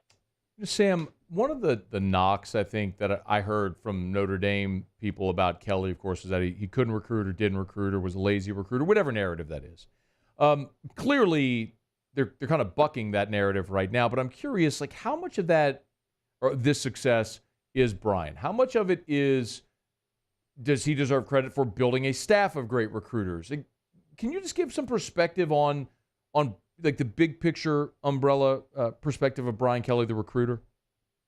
Yeah, if I'm going to be frank with you, several years ago, I've heard stories about Brian Kelly as the head coach of Notre Dame, that kind of a standoffish guy, not a great recruiter, hard to get a hold of sometimes. But since he's been here at LSU and I've been able to kind of been around that program the last couple of years, see how he's operated, first off, I speak about this at length. The staff he put together is phenomenal. Obviously the amount of Louisiana focus that is on the staff, especially at this point in time, entering year 3, who he's hired to be his offensive and defensive coordinators are Louisiana guys. You have Joe Sloan, Cortez Hankton, and Blake Baker now. You have Corey Raymond back. You have Bo Davis back. You have Frank Wilson as the associate head coach and basically the CEO of these operations. The guys behind the scenes are Louisiana guys, but it all does start with Brian Kelly at the top. First of all, from what I understand, he signs off on every decision, no matter how big or how small it is. Nothing goes without his saying, without his approval. But he's put together, obviously, a staff that is so capable. Half of these guys are either can be head coaches or will be head coaches the next couple of years. They're some of the best professionals in this business, whether it's recruiters or coaches or combinations of both. And I think right now you're seeing, I mean, I always talk about the Louisiana influence, but like I just said, they're recruiting at a national level. You talk about Cortez Hankton going into Bishop Gorman and beating out Alabama and Notre Dame for a top 100 receiver. You're talking about Corey Raymond from New Iberia, Louisiana, beating out Miami and Oregon in an NIL world for DJ Pickett from Zephyr Hills, Florida. So this staff is extremely competent, but you can't do any of this without the work of Brian Kelly at the top. Sam Spiegelman's with us on Twitter at Sam Spiegs, Spiegs, if you want to give him a follow. You know, one of the interesting things, too, about this class, Sam, is it feels like LSU is aiming big on every prospect, particularly wide receiver, corner that we're talking about. And they've missed on some, right? But they've hit on I guess their share as well. Maybe just your thought on that approach, Sam, to like taking your moonshot like at seemingly every guy at the top of the class, in particular those two positions and where they've landed right now. Yeah, well, you know, I don't need to tell you, you already know. I mean, they had Zakorian Moore committed for a good portion of the past year. Not to mention they already had their top early in-state target, Teron Francis, committed at Edna Carr, obviously one of the, you know, stalwart programs in the state. So they had two commits for a good portion of the time, while also recruiting guys like Khalik Lockett, who is, you know, universally a top 100, top 50 sort of player in the country, in the mix with Jamie French, another one of those guys who's top 50 on every single site that you look at. Well, you know, and in the end, they end up with Derek Meadows, who they just got on campus for a midweek official visit in June. And like I said before, beat out Alabama and Notre Dame, two schools that have been recruiting him way longer. You know, I think the staff being able to adjust and readjust and refocus. And, you know, when it's LSU, it's a lot of pressure to recruit your own state, but to be able to go national and reassess the board, readjust. I mean, talk about how good these recruiters are, but at the wide receiver position, LSU not only has Cortez Hankton with a fantastic resume, but you look at, they just put out two receivers in the first round, and you walk in, you come visit LSU for your official visit, and you got the statues of Odell Beckham and, you know, Malik Neighbors and Brian Thomas and Jamar Chase, and you see Kyron Lacey and Chris Hilton, who look like they're going to be poised to be Biletnikoff winners this year potentially. So I think at the wide receiver position, they've been able to refocus and reassess their targets at an extremely high clip, given with Meadows now jumping on board. And at DB, this is LSU, and not only do they have a great reputation of recruiting DBs, but probably the biggest position besides interior D-line that they need to adjust on this roster. And they just hit the biggest home run they could have with DJ Pickett. LSU was in a good spot for most of the offseason, don't get me wrong, but after his official visit, Miami and Oregon both probably jumped to the forefront with DJ Pickett, and LSU for, I would say, at least 2 weeks felt like they were in a tough spot at a premium position. So for Corey Raymond to come back and win out this battle, get an early commitment from DJ Pickett, I think speaks volumes. They missed on Jabari Antoine, which is obviously tough. They already had him committed at one point. But again, this is a recruitment with an in-state kid that they feel confident they'll get back in Tiger Stadium before he makes his final decision. With Corey Raymond back, I think you're going to have a better grip nationally on that position. And as well, going into senior season, no one's going to have a closer eye on senior evals to make moves on sleepers, maybe some flips along the way as well. Sam, I want to ask you about one more defensive back. I want to ask you about Jonah Williams, who's going to be here for the Bayou Splash this weekend, out of Texas. And we were talking about him a bit ago. Really, I mean, the number one safety, but also a really elite baseball talent as well. Sam, I don't know what you know about him and his recruitment. I can't help but wonder, for a guy that's that highly thought of in baseball, like, does he get to a college campus? Like, what can you tell us about that situation? Yeah, LSU's did this a couple of years ago with Maurice Williams, I believe his name was. Mo Hampton, yeah. Mo Hampton, right? Yep. So we've seen this before, but the difference between Mo Hampton and Jonah Williams is, like you said, he's a phenomenal baseball player. He's also a fantastic football player, and he's playing this new hybrid defensive back / linebacker role where you can cover and drop back into coverage and also get after the quarterback, and he's freaky athletic. I think he'll make it. I think he wants to play at least, he wants to dabble in both sports, which I think he's perfectly adept at doing. The interesting thing about Jonah is he's had a lot of twists in his recruitment. He's had a lot of different leaders at different points of the past 7-8 months, from Oklahoma to Oregon to A&M, and now he's getting ready to get back to Baton Rouge. He's been a top target for Blake Baker since he got back here, and he's been supposed to get back to Austin, which was a team that was buzzing early on in his recruitment. Both of those teams obviously are not just recruiting at a very high clip. They also have elite baseball programs. So it's something he's definitely taking into consideration, and you'd be remiss to not think that baseball factors in. Last year, Oklahoma made a late surge for Taylor Tatum, who was a fantastic dual sport football and baseball player. After USC had been buzzing all off season, Oklahoma came in late, and you have to credit Oklahoma's baseball coach for closing there. So, this could get very interesting over the next couple of weeks, and some baseball coaches and football coaches are definitely going to be involved with Jonah. And last thing, I'm glad you brought up Texas and OU there, Sam, because I'm just curious, just being out there sort of from a national perspective, have you noticed any differences just in the recruiting circles with Texas and OU being in the SEC? Yeah, I think that they know that they're coming to the SEC, and they've known that they're coming to a different conference for about a year, maybe 2 years at this point. You've seen the emphasis on big guys in the trenches.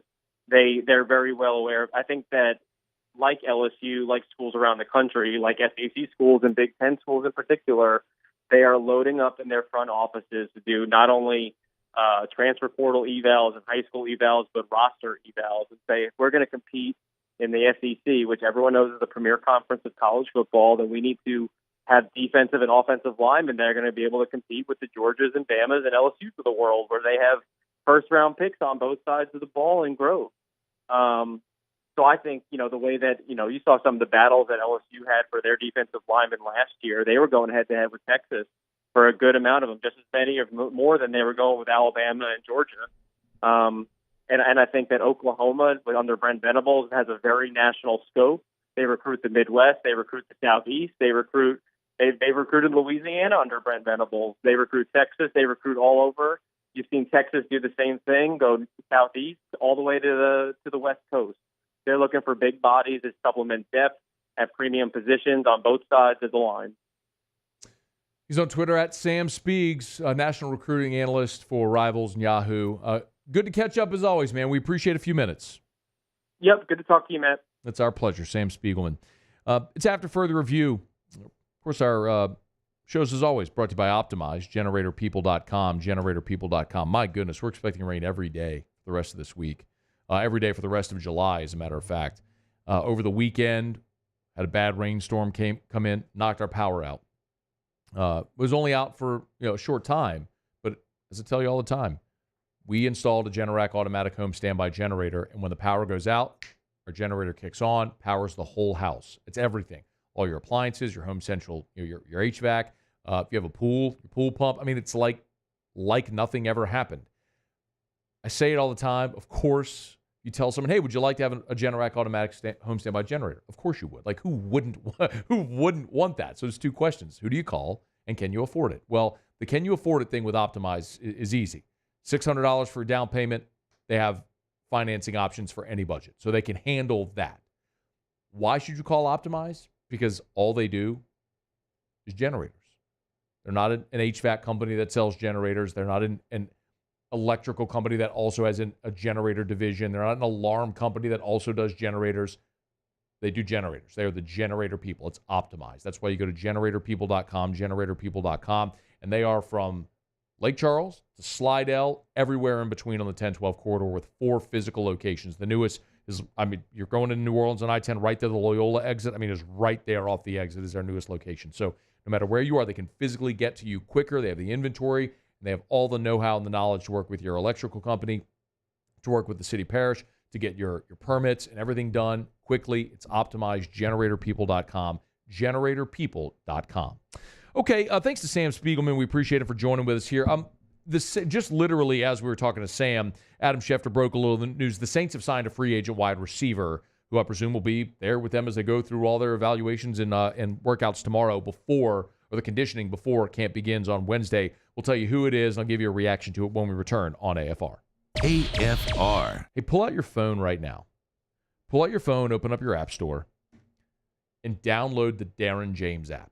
If you haven't done it yet, listen, whether you love real estate, you own a home, think you might be looking for a home, might be selling your home, or know someone who is, the Darren James app is the most user-friendly app for real estate in our market. Just literally go to your app store, Google Play, search Darren James, and download the app. You want to search homes, you can do it. You want to get great info on real estate in this market, you can get it there. You want to chat directly with Darren, you can do it on the Darren James app. You need to go download the Darren James app right now for your phone if you have any dealings in real estate coming up. Why, Darren? Of course, I tell you all the time. Wall Street Journal Real Trends lists the top 1% of realtors in America. Last year, Darren James, the list that just came out, number 14 in the country. That's volumes.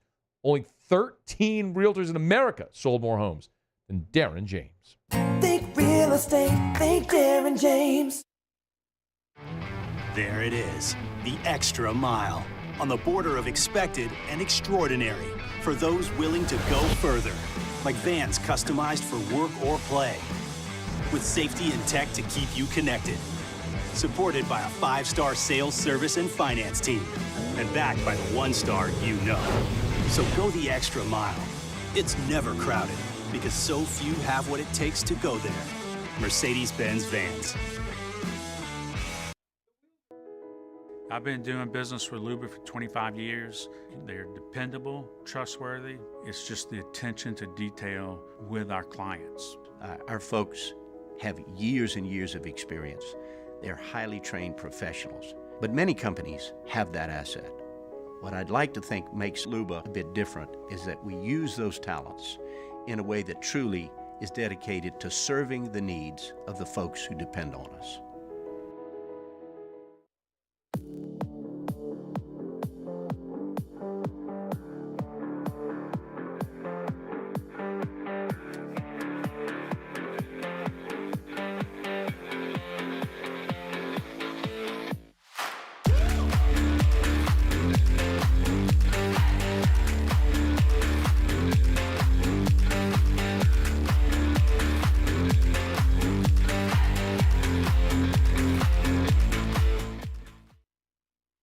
Jerry and Benny Payne began Central Plumbing Company out of their driveway in Tanglewood subdivision.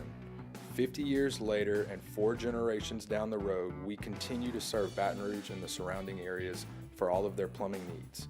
Residential, commercial, industrial, or hospitality, Central Plumbing is here 24/7, 365.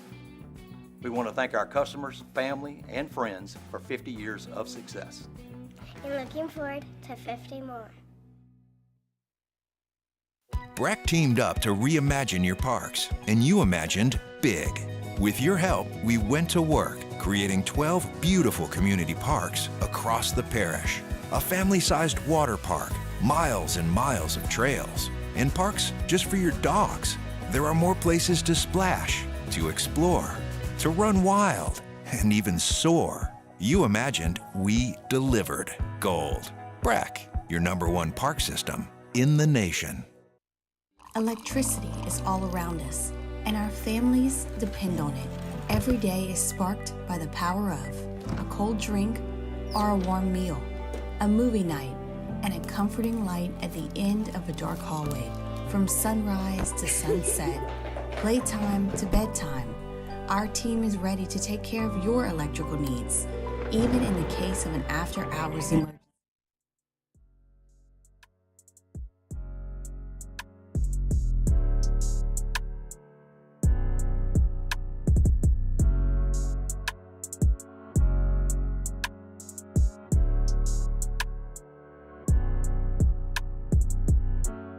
After further review, presented by Relief Windows, windows, doors, siding. Oh yeah, they also do interior shutters. Get the 104.5 ESPN Baton Rouge app powered by Bayou Ford and tap the mic icon to send us your thoughts in audio form. Your message could be played on air during Off the Bench, The Hunt Palmer Show, and after further review. Speak up, tell us your location, and be heard. Find our app in the Apple or Google Play Store for direct links. Visit 1045ESPN.com.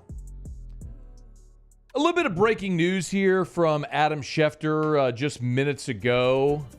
The Saints report for training camp on Tuesday out in Irvine, California. They'll open up camp on the practice field on Wednesday. Well, Schefter reporting the Saints have signed former Birmingham Stallions and Jacksonville Jaguars wide receiver Kevin Austin Jr. to a one-year deal. A little bit of a thumbnail here on Kevin Austin. So Kevin Austin played collegiately at Notre Dame. So he started his career at Notre Dame under Brian Kelly, and of course Kelly left, and Austin was undrafted in the 2022 draft. So he played his career under Kelly from 18 to 21. Had a productive final season in South Bend. Would have had another year because of the COVID season. Didn't play redshirt in 2019, then would have had the COVID season. So I actually could have played 2 more years. But in that final season in 2021, started all 13 games, had 48 catches for 888 yards and 7 touchdowns, but still went undrafted. Got picked up as a UDFA by the Jacksonville Jaguars, and then it was sort of the thing where, he's waived and then signed back to the practice squad and then reserve futures contract. Caught a pass in a preseason game, but basically he's never played in an NFL game. Well, this is one of the benefits of the UFL. Is you have these guys who maybe don't have an opportunity to get reps at the professional level other than maybe Canada, and they can go play in the UFL and maybe show on for NFL scouts and get a camp invite. Still very much a long shot to earn a roster with the New Orleans Saints. This really feels like a camp body. But this last season, this spring season in the UFL, Birmingham Stallions, he was played in all 10 games, caught 15 balls for 253 yards and 2 touchdowns, averaged nearly 17 yards per reception. So that in and of itself is, I think, really encouraging, right? You're talking about a big play receiver there, but also not a guy that's really been very productive. So I don't know, man. We were here just in the last hour of the show and was talking about the Saints receiver situation. Because you've got Chris Olave and you've got Rashid Shaheed. We were talking about it because Shaheed got the contract extension this weekend. And so you feel good about Olave and Shaheed as your 1-2. But after those 2 guys, we were literally talking about this 30 minutes ago. After those 2 guys, it's just a gigantic question mark. I mean, I like A.T. Perry. I loved him at Wake Forest. I loved drafting him where you did in round 6. Felt like a steal. But can he actually become a viable NFL option? Don't know. Maybe, but don't know. Cedric Wilson has been in the NFL for 5 years, but he had 22 catches a year ago in Miami. I mean, just not a super productive player at this point in his career. Maybe he can break through. Are you confident in a guy like Bub Means or Stanley Morgan? I don't. Equanimous St. Brown, who's never really been a productive NFL receiver. Maybe. So you're looking for options. And maybe this is just a camp body, or maybe it's a guy that they saw something they like and they scouted, might fit a role, but we'll see. So the Saints have added here just on the eve of the team reporting for training camp on Tuesday, they've added a receiver in Kevin Austin, former Notre Dame wide receiver, undrafted, a couple of seasons on the Jaguars practice squad, spent this spring with the Birmingham Stallions, who won the UFL championship, by the way. But see if he can make some noise out in training camp with the Saints out in Irvine. All right, it's After Further Review. We're glad you're here. Brought to you by Parish Construction and Roofing, parishbuilt.com, parishbuilt.com. Love telling you about me, my partners over at Parish Construction and Roofing. Tell you every day, do business with someone you know. Go to parishbuilt.com, parishbuilt.com. 2 things I want to tell you about. Number one, with all the awful rain over the weekend, of course, when it rains, it's when our phones buzz the most because that's when people realize they got roof leaks. You can start at the website. go to the website, parishbuilt.com, parishbuilt.com. Right there on the homepage of the website, you'll see the form, like literally the first thing you see. Fill out that form. It'll take you 30 seconds. As soon as you fill that out, boom, you're ingested into our system. We'll be in touch. We'll schedule an inspection. You don't even have to be home for that inspection. It's just your permission to get up on the roof and take care of what we need to take care of. The other thing, number 2, we talked about it on Friday when Terrio was here. At Parish Construction and Roofing, we've rolled out our maintenance program. So this is $25 a month. And as part of that, and you go to the website, you scroll down a little bit, you'll see the little button right there for the roofing maintenance program. It's $25 a month. And this is so beneficial. It'll give you twice a year comprehensive roof inspection with drone technology. You'll get a personalized report with photo documentation. Of course, this is massive because if you ever do have to file a claim, you will have dated photographs from that inspection to work with your insurance company. We'll handle minor roof repairs. We'll have 4 tubes of roofing sealant. If you do have shingles that are detached or might need to be sealed, debris removal, disposal, you get priority response in emergency. You get a 10% discount on roofing services. It's so worth it for $25 a month. Like, I'm the guy that buys the maintenance plan, right? Like, I have my maintenance plan with River City's 1 Hour Air, have a maintenance plan with Optimize for our generator maintenance. It's so worth it to make sure these huge assets, you stay on top of the maintenance. So we'd love to help you out with that for just $25 a month. Go to parishbuilt.com to learn more. Parishbuilt.com. Parish Construction and Roofing. Do business with someone you know. Parishbuilt.com. The Big Ten is having their media days, and they rolled out their Big Ten preseason. The media rolled out their preseason order of finish and all that good stuff. Probably not a giant surprise that Ohio State picked at the top of the conference. Maybe number 2 in the conference might surprise you a bit. The Big Ten preseason media poll after Ohio State at number 1 has Oregon at number 2. Maybe not a giant surprise considering Oregon, was had a good season a year ago, and they bring in Dylan Gabriel at quarterback. But 21 first place votes for Ohio State, 6 for Oregon, Penn State 3rd, and then Michigan down there at 4, followed by Iowa, USC, Wisconsin, Nebraska. That's the top half of the league. I want to point out Iowa again. Phil Steele was with us last week and last Friday, and I always ask Phil for his preseason over/under win total bets. And it's something Phil has been so money at. If you go read his preseason magazine, who's overvalued and undervalued, Phil's metrics always seem to hit on those. And Iowa's preseason win total is 7.5. And Phil has Iowa, he said not just over, but way over. So if you're looking at one, the media seems to agree there. Iowa's got him 5th in the league. The second half, Rutgers, Washington, big drop-off there for Washington. You lose, obviously, Kalen DeBoer. You lose Michael Penix, a huge chunk of that team that played for a national championship.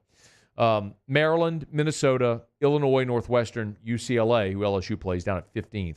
Michigan State, Indiana, and Purdue. Remember, an 18-team Big Ten now with the 4 additions from the Pac-12. All right, it's after further review. Glad you're hanging out with us here. We'll knock out a quick break, wrap up hour number 2. Muse will have Tigers and the pros. Still a lot to get to. The Saints opening up training camp on Wednesday. Is Alvin Kamara going to hold out? That and the other big training camp storylines. I'll get to my biggest Saints training camp storylines in 16 minutes from right now. And I do want to give you my take on the Saints on LSU landing Derek Meadows and missing on Jabari Antoine this past weekend. That's coming up about 30 minutes from right now. Don't you move. It's AFR. AFR. Get Gordon and get it done. Gordon McKernan Injury Attorneys. Y'all get to the website. Tell you about it every day. GetGordon.com. GetGordon.com for Gordon McKernan Injury Attorneys. GetGordon.com. The website's a great resource. I tell you about Gordon every single day. But one of the things, if you go to the website and you scroll down, you'll see a lot of reviews there. So if you want to see what actual clients are saying about Gordon McKernan Injury Attorneys, you can scroll down, you can see the testimonials page, and you can read and see actual video testimonials as well of what actual clients are saying about their experience with Gordon McKernan Injury Attorneys. Go to getgordon.com. That's getgordon.com. You can always call if you want, 888-8888. That's 888-8888 for Gordon McKernan Injury Attorneys. Look, for 30 years, Gordon and his team have helped more than 10,000 Louisiana residents recover more than $2 billion in damages. If you've been injured, it's not your fault. You know what to do. Get Gordon and get it done.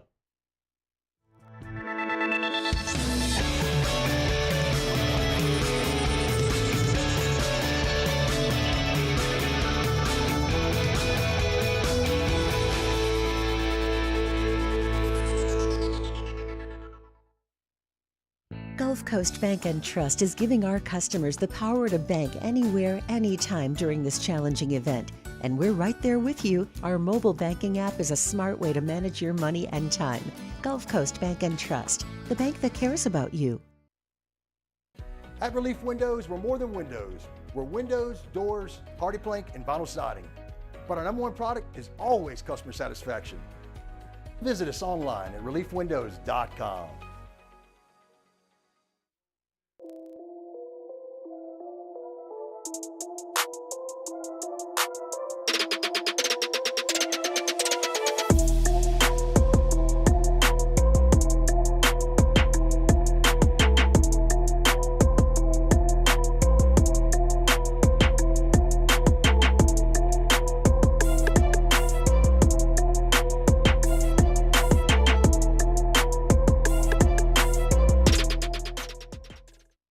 Hey, it's Matt Moscona. For years, you've heard me tell you about Insurance Network of Louisiana, helping you find better coverage for less money. But it's not just for your home and auto. They also offer commercial property. So, retail stores, professional offices like doctors, dentists, attorneys, clothing boutiques. Insurance Network of Louisiana can find you better coverage for less money. They service the entire state of Louisiana, and they're local. So call today at 293-0450 or lainsurance.net. Farming is a way of life for us. It's not something we get up in the morning and dread going do. It's just something we go to bed at night looking forward to getting up to go do. John Deere equipment is what we as farmers strive to have. It's in your blood, it's in your veins. It's just a part of who you are. Green is what we want to be in. The other tractors were acquired to patch it up to get to where you want to be. Where we want to be is in John Deere. Flip the switch and learn more about what it means to be powered by sunshine at sunequip.com. I've been doing business with Luba for 25 years. They're dependable, trustworthy. It's just the attention to detail with our clients. Our folks have years and years of experience. They're highly trained professionals. But many companies have that asset. What I'd like to think makes Luba a bit different is that we use those talents in a way that truly is dedicated to serving the needs of the folks who depend on us.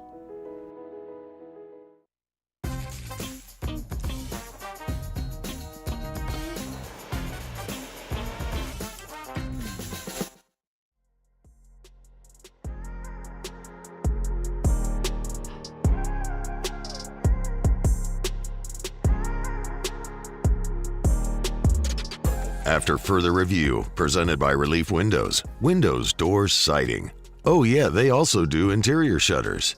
I'm glad you're rolling along with us here, wrapping up hour number 2. Remember, you can always email us, tweet us, or text us in the 225-396-4400, 396-4400, 396-4400. I was giving my analogy to the Saints and Vegas vacation. Aaron Goldberg said, you're forgetting about the value of the 4 vehicles. Rusty won that had to be over $250,000. No, I didn't forget that. I mentioned that, Nick Papagiorgio, they drove home in all those vehicles. I didn't forget that. I did mention that in the analogy. I do wonder, though, if you got to pick which vehicle you would drive, which one would you drive? Oh, man, either the giant Jeep or the Viper. I mean, probably the Jeep, if I had to be honest. I feel like in the movie, yeah, the one that Chevy Chase drove. Yeah, the big tank. And then didn't Beverly D'Angelo drive the Viper, the red sports car? And then Audrey drove whatever the crappy little sedan was. And then what was the other? God, I mean, I can't remember. I think it was another sports car, but Paul, I do you can't remember. Have you ever seen that movie, Paul? Have you ever seen Vegas Vacation? I don't believe I have. If I did, I don't remember it. So you haven't seen it. Did my analogy make sense? Not to me, no. But no, even after I described it, though. Oh, yeah. Okay. Let's see. Oh, here's the 4 cars. Yeah, let's see. Oh, it was like, I guess that's like a Mustang. It was another convertible, Another convertible, yeah. Okay. Anyway. Good times.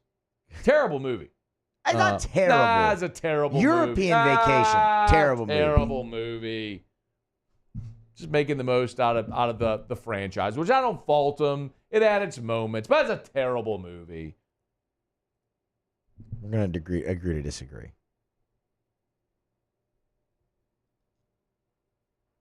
Nah, Billy Davis was Mustang. Yeah. The actress, I should say, that played Audrey, by the way, was Marisol Nichols. How old is she? What else 50 is she? years old. She's 50 now. So that She's movie was 50 now. 97. Correct. So we're talking 27 years ago.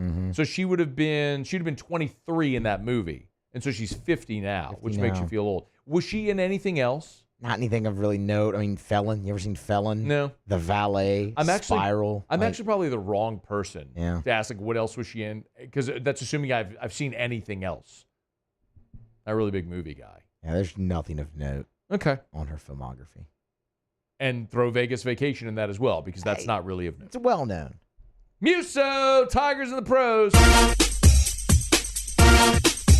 Tigers in the Pros. They still bleed purple and gold. They're just really rich now. All right, let's start with today's action and then backtrack to this past weekend. First, NFL training camps obviously get underway. Zach Taylor, via The Athletic, told reporters on Monday that Joe Burrow has now been fully cleared for contact to open training camp, which is great news. Of course, Burrow recovering from that wrist injury. This is a chance to be his first quote-unquote normal training camp. Remember, COVID his first year, ACL recovery his second year, and then an appendectomy and a calf injury last year. So here's to hoping Joey B stays healthy and has a great year. The appendectomy wasn't last year. It was removed before training camp, and then he had the calf injury early in training camp. Remember was last year when he was driving the cart to run the sprints because he had the appendectomy? That was last year. 2 years ago. Mm-mm. And it was like his first practice back after the appendectomy. He hurt his calf. Just brutal. Really brutal stuff. The New York Yankees had a little matinee. Tell me what action. happened, Muse. DJ LeMahieu Tell me what happened. Went 1 for 3 at the bottom of the order and absolutely destroyed a baseball to left field. Yeah, he did. Pull side shot. Only hit of the day, but a big one. And a big win for the Yankees. 9-1 in that one. It wasn't really a destroy. He didn't destroy the baseball. That's the deeper part of Yankee Stadium's left field. It was into the first row. He didn't destroy the baseball. And by the way, that was also DJ's first homer of the year. Wow. I know, right? I know. 368 feet. Exit velo of 99.2. I just saw it there. I mean, he did. To say he destroyed the baseball is mischaracterizing what he did. He did hit a home run. Is what he did. I mean, he could have went opposite field and hit it like 300 feet and it got out. I would have been okay with it. Well, I mean, still would have counted the same. I mean, that wouldn't have been destroying the ball, but 370, man. I mean, 368. Okay. You know who did destroy a baseball? Was Dylan Cruz yesterday. Did you see this one? Yep. 1 for 3 for Cruz, 2 RBI in the game, but destroys one pull side off the scoreboard. Yahtzee. For the Rochester Red Wings. And it was like the top of the scoreboard. I mean. And it's Rochester. Can we agree that one was destroyed? Okay, that was destroyed. That was a piss missile. He hit the crap out of it. We need to get Dylan up. He also he hit that off the top of the scoreboard. He also walked twice in that ballgame. I mean, my goodness gracious. Kevin Gausman. He just didn't miss that at all. Kevin Gausman picked up the W yesterday for the Blue Jays. He hit the bull. Guy wins a steak. 6 2/3, 4 earned and 5 strikeouts. 8th win of the year for Gausman to get his record back to 500. WNBA All-Star games over the weekend. Now they're off for 2 weeks because of the Olympics. But Angel Reese, another double-double. I mean, wash, rinse, repeat. 12 points and 11 boards in 18 minutes. Everybody was just wowed that her and Caitlin Clark got along, and Caitlin passed her the ball. But, I mean, you shouldn't be. That should have happened all along. And they beat Team USA, which is interesting. We'll wrap it up with golf. Roller coaster weekend for Sam Burns. Was 7 over his first 11 holes. Charged on Saturday with a 65. Was tied second going in. Had a rough back 9. Shot 80. Tied for 31st, but that's his best finish ever in the Open Championship. That's Tigers in the Pros. Presented by Lee Michaels Fine Jewelry, LMFJ.com. Letters, words. Let's get words that come out of the mouth. LMFJ.com for Lee Michaels Fine Jewelry. They're just the best. 9 locations in all, and every time you look at a diamond in the case, that diamond has been hand inspected by a family member before it goes in the case. Never a man-made or lab diamond, because what are you really getting? A science project? No. Beautiful diamonds from the finest diamond mines in the world. That's what they sell at Lee Michaels Fine Jewelry. Check them out online at lmfj.com. Baton Rouge, New Orleans, Lafayette, Shreveport, and online lmfj.com for Lee Michaels Fine Jewelry. Okay, y'all, it's after further review. SportsCenter's coming up. Going to get you caught up on national headlines. When we come back, Saints open up camp on Wednesday. Will Alvin Kamara be there? Biggest storylines. We're talking about it after SportsCenter. AFR. Had a chat earlier today with my friends over at Supper Club. And look, they're closed today. It's Monday. They're open Tuesday to Saturday. So still awesome time during this weekend or during the summer to make sure you book your reservation over at Supper Club. And middle of this week, they're getting another animal in from Sagrera Farms. I've told you about that before, how you don't purchase cuts of meat. They purchase the entire animal, bring it in-house. It's butchered in-house, and the inventory is only there while it lasts until they get another cow. So I would highly recommend. Wednesday is the day, y'all. You want Wednesday through this weekend? I would highly recommend getting on by Supper Club. Hey, also, quick reminder. We're already past the halfway point of the year. Before you know it, holiday parties are going to be here. If you want to book a holiday party at Supper Club, they're starting to book those now. So for your family, for an organization, work party, think Supper Club. What an experience that would be. SupperClubBTR.com, SupperClubBTR.com. Bayou Ford has $10,000 off F-150, $10,000 off the new 2024 Ford F-150, and all new Bayou Ford vehicles come with a 7-year, 100,000-mile warranty. The crew at Bayou Ford is going to do right by you. I've been doing business with Luba for 25 years. They're dependable, trustworthy. It's just the attention to detail with our clients. Our folks have years and years of experience. They're highly trained professionals. But many companies have that asset. What I'd like to think makes Luba a bit different is that we use those talents in a way that truly is dedicated to serving the needs of the folks who depend on us.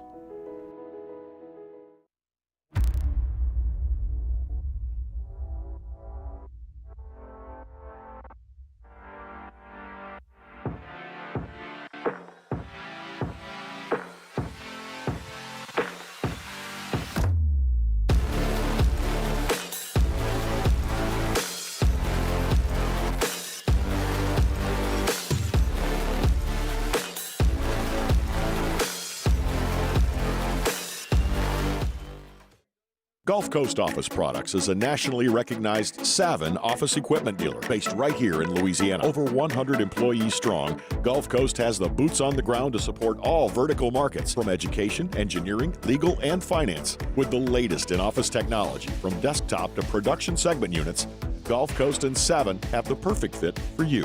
Call 225-756-2644. That's 756-2644 for Gulf Coast Office Products.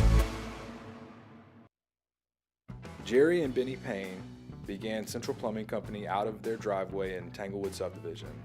50 years later and 4 generations down the road, we continue to serve Baton Rouge and the surrounding areas for all of their plumbing needs. Residential, commercial, industrial, or hospitality, Central Plumbing is here 24/7, 365. We want to thank our customers, family, and friends for 50 years of success. And looking forward to 50 more. Breck teamed up to reimagine your parks, and you imagined big. With your help, we went to work, creating 12 beautiful community parks across the parish. A family-sized water park, miles and miles of trails, and parks just for your dogs. There are more places to splash, to explore, to run wild, and even soar. You imagined, we delivered. Gold. Breck, your #1 park system in the nation. Gulf Coast Bank and Trust is giving our customers the power to bank anywhere, anytime during this challenging event. And we're right there with you. Our mobile banking app is a smart way to manage your money and time. Gulf Coast Bank and Trust, the bank that cares about you.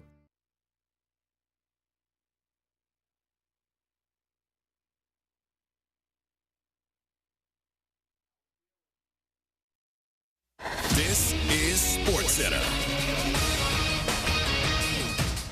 I'm Christine Lisi. Packers GM Brian Gutekunst hopeful the team and quarterback Jordan Love will agree on a contract extension sooner rather than later. But until that deal's done, Love's reps have informed the Packers he will not be practicing at training camp. Love does not want to risk significant injury. Jets quarterback Aaron Rodgers, commenting for the first time on his absence from last month's mandatory minicamp, downplayed the entire matter on Barstool's Pardon My Take podcast, insisted minicamps nowadays are just glorified OTA practices. ESPN NFL reporter Dan Graziano. Look, it's not a big deal. If he's healthy and he plays well and they win games, no one's going to remember that he missed minicamp. Right. The problem is, ever since Aaron Rodgers got to the Jets, he's taken 4 snaps. Right. And he's given 4 billion interviews, and he hasn't made any sense in any of them. Bengals president Mike Brown indicated an extension for receiver Jamar Chase is unlikely this season. He is eligible for an extension after playing 3 years in the NFL. LeBron James, 20 points, 6 boards, 4 assists. Team USA won its final tune-up for the Paris Olympics, beat Germany 92-88. ESPN Radio is presented by Progressive Insurance. Progressive makes bundling easy and affordable. Get a multi-policy discount by combining your car, home, motorcycle, commercial auto, and more. All your protection in one place. Bundle and save at progressive.com. Matt Moscona. I'm very important. After further review. Say it one more time. After further review with Matt Moscona. And here we go. Live from the Mercedes-Benz of Baton Rouge Studios. Let's ride!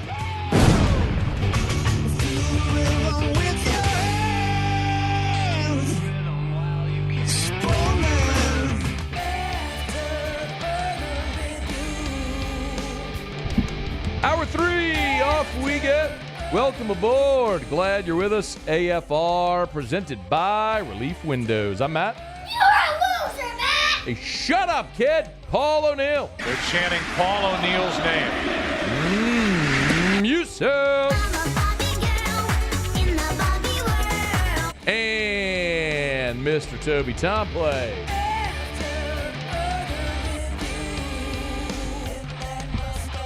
All right. We're here. Glad you are as well. 5 o'clock quitting time. Glad you're driving home with us. LSU with a pretty big recruiting weekend this past weekend. A big one coming up as well. We'll get to that in about 15 minutes from right now. You want to get in your calls, emails, texts, tweets, lots of ways you can do it. Remember, text us in the 225-396-4400, 396-4400. Saints are going to open up training camp. They'll report on Tuesday and open up camp out in Irvine, California on Wednesday. Going to be odd. Remember, no fans allowed at camp off-site, so when the Saints come back to New Orleans for those final few practices, they will have some open practices, one at Ullman. We'll look forward to that. But it's just going to be a bit of an odd training camp for the Saints, being that they are so far away, almost like those years when they were at the Greenbrier.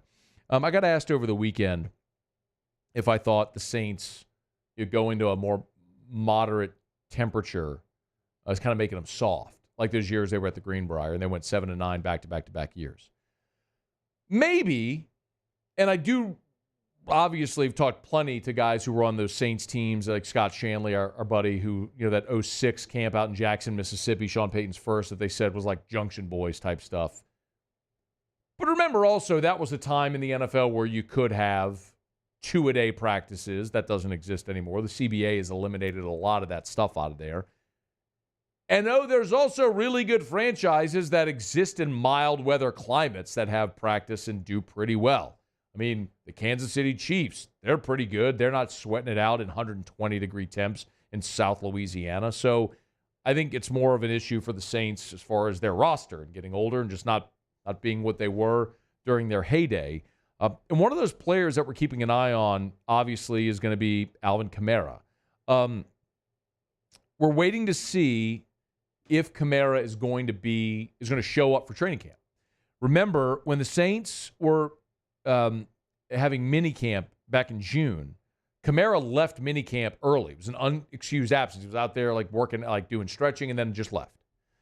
And so, as Kamara and the Saints have had this contract dispute ongoing, there's this lingering question to whether or not Kamara will be out there. Now, we have seen Alvin Kamara on his social media post photos of him in the Saints uniform. Seemed to be an ode or sort of homage or something. That's him being out there and loving the franchise and all that stuff. And he is beloved. I mean, he's the most explosive player in the history of the organization. He's the all-time touchdown leader. He's a Saints Hall of Famer, and he's been magnificent. I've loved watching Alvin Kamara, but I've also been very clear in my feeling on Kamara. Each of the last 3 years, you've seen his production decline. He's a running back pushing 30 in an era where running backs that hit 30 fall off a cliff. Again, the production is trending that way as well. And in 2025, Kamara's got a massive cap number, $25 million, but none of it is guaranteed. So he very well would likely be a cap casualty next year, unless they agree to some type of lesser number team friendly deal. I can understand Alvin Kamara wanting more money, more security, and the opportunity to stay with the New Orleans Saints, but I also understand from the Saints standpoint, you're not going to extend a player, an aging, declining player, no matter how great he's been in the history of your organization.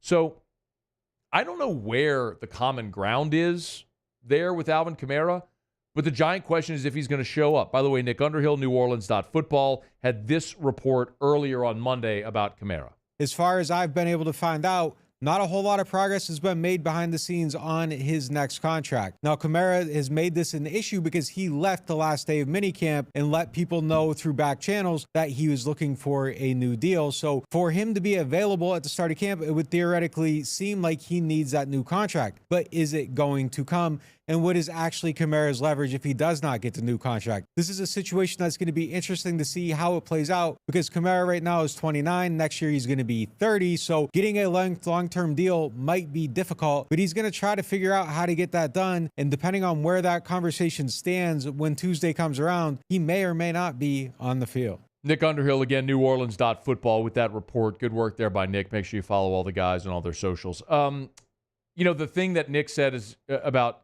Kamara not having much leverage. He really has no leverage.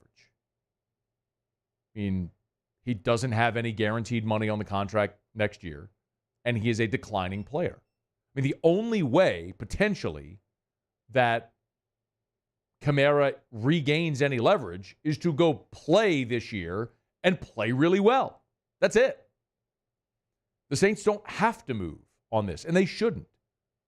You signed Jamal Williams last year. You drafted Kendre Miller. You have prepared for the inevitability of Kamara's exit, whenever that may be. It's inevitable. Like every player, ultimately, their career ends. They've prepared for it. So Kamara has no leverage. But I think that's one of the 5 biggest storylines in this Saints training camp. Amuse, could you give me some NFL music, if you would? I'd like to run through, for me, my 5 Saints training camp storylines. And I think this is in no particular order. And feel free, if you feel if there's something else I'm missing, let me know. We'll start with the Kamara holdout, right? Which is where we just talked about. Will Alvin Kamara be there? If he is, great. Would love to see Alvin Kamara in camp, trying to make the most in this Kubiak offense. If, in fact, you can make Kamara into the Christian McCaffrey role of this offense, magnificent. Don't know if I believe that can happen at this point in Kamara's career, but if it could happen, that's going to be one of the linchpins to making this offense go. Oh, do you have the little countdown numbers? No, but I did get a sound effect. Okay, there we go. I like it. Sound effects are good. How about 3 new offensive line starters? That's probably the most critical camp storyline. Hurst is retired. Pete is no longer a member of, he's now in Las Vegas, and Ryan Ramchik's career may be over. So you're going to have 3 new starters on your offensive line. How does that work out? Will Trevor Penning win the starting right tackle job? Will Taliese Fuanga win the starting left tackle job? Will Nick Staldiveri, your 4th-round pick of a year ago, win the left guard job? Don't know. Will it be some of the free agents you brought in? A guy like Lucas Patrick, who I'm pretty high on. Or will Oli Udoh win one of the jobs? I don't know. But you got 3 jobs on your starting offensive line up for grabs. You got to figure that out here in training camp. That's probably the single biggest question as the Saints move through camp. Who's going to back up Derek Carr? Quarterbacks are always going to be interesting, but you've had Jameis Winston there. Like, we knew Jameis was in that role. Winston, Dalton, however it was going to be. Winston last year, Winston behind Breeze. This hasn't been a question of who. Now it's a question of who. You drafted Spencer Rattler this year. You drafted Jake Haener a year ago. Because of the draft capital you invested, you're likely keeping both those guys. God bless you, Nathan Peterman. You're not going to have a job in a few months, or a few weeks, I should say. But which is it? Is it Haener, who was really good in the offseason, or Rattler, who probably has the higher ceiling among the two? Giant question in training camp. Is Peyton Turner done? I mean, this is it. This is the last hurrah. You took him with a first-round pick. When he's been on the field, he hasn't even really been that productive. The bigger problem is he hadn't even been on the field. Former first-round pick, like, this is it.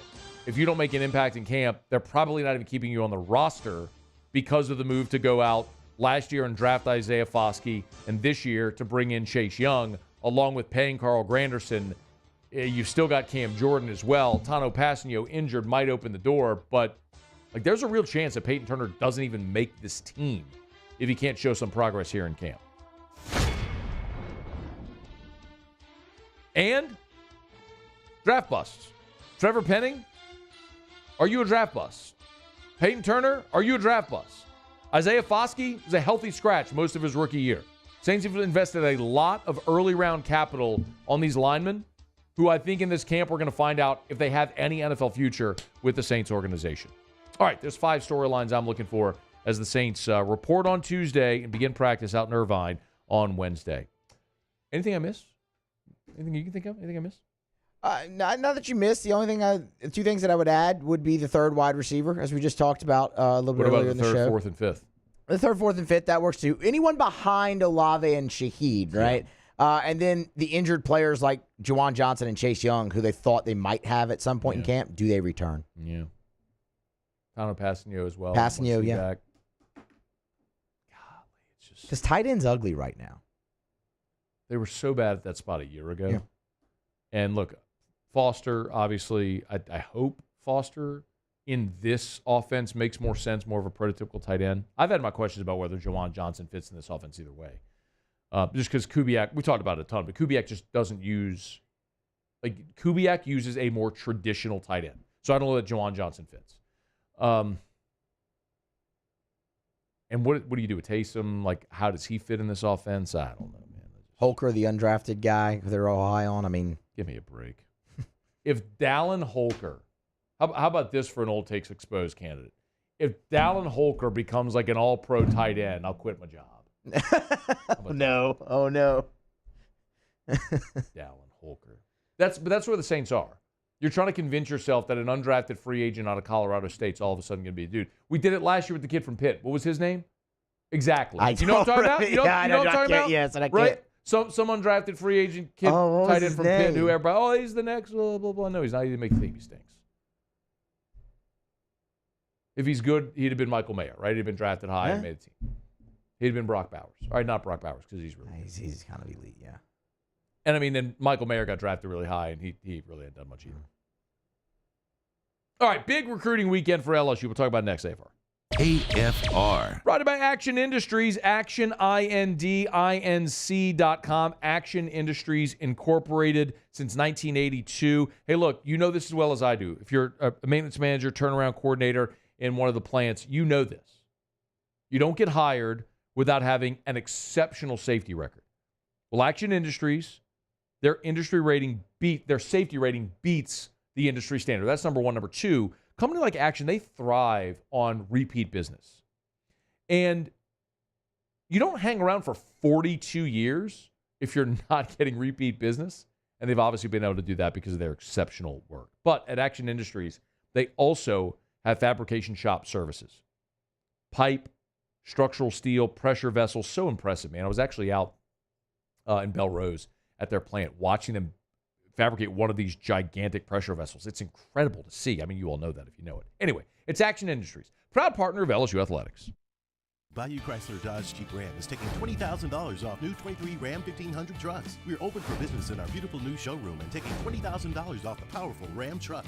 All new Bayou vehicles come with a 7-year, 100,000-mile warranty. The crew at Bayou Automotive is going to do right by you. Gulf Coast Bank and Trust is giving our customers the power to bank anywhere, anytime during this challenging event. and we're right there with you. Our mobile banking app is a smart way to manage your money and time. Gulf Coast Bank and Trust, the bank that cares about you. The Windsor Senior Living Community in Mandeville, Louisiana is a beautiful, vibrant apartment community geared towards seniors. They are nestled right in the heart of Mandeville, where seniors live a more carefree lifestyle in spacious apartments with the peace of mind that comes from having a little extra help. Call the Windsor at 985-624-8040 to schedule a lunch and tour. Come see how the Windsor can be your passport to peace of mind. Electricity is all around us, and our families depend on it. Every day is sparked by the power of a cold drink or a warm meal, a movie night, and a comforting light at the end of a dark hallway. From sunrise to sunset, playtime to bedtime, our team is ready to take care of your electrical needs, even in the case of an after-hours emergency. The light in your life shines brighter with Mr. Electric. Hey, it's Matt Moscona. For years, you've heard me tell you about Insurance Network of Louisiana, helping you find better coverage for less money. But it's not just for your home and auto. They also offer commercial property. So, retail stores, professional offices like doctors, dentists, attorneys, clothing boutiques. Insurance Network of Louisiana can find you better coverage for less money. They service the entire state of Louisiana, and they're local. So call today at 293-0450 or lainsurance.net. Farming is a way of life for us. It's not something we get up in the morning and dread going do. It's just something we go to bed at night looking forward to getting up to go do. John Deere equipment is what we as farmers strive to have. It's in your blood, it's in your veins. It's just a part of who you are. Green is what we want to be in. The other tractors were acquired to patch it up to get to where you want to be. Where we want to be is in John Deere. Flip the switch and learn more about what it means to be powered by sunshine at sunequip.com. I've been doing business with Luba for 25 years. They're dependable, trustworthy. It's just the attention to detail with our clients. Our folks have years and years of experience. They're highly trained professionals, but many companies have that asset. What I'd like to think makes Luba a bit different is that we use those talents in a way that truly is dedicated.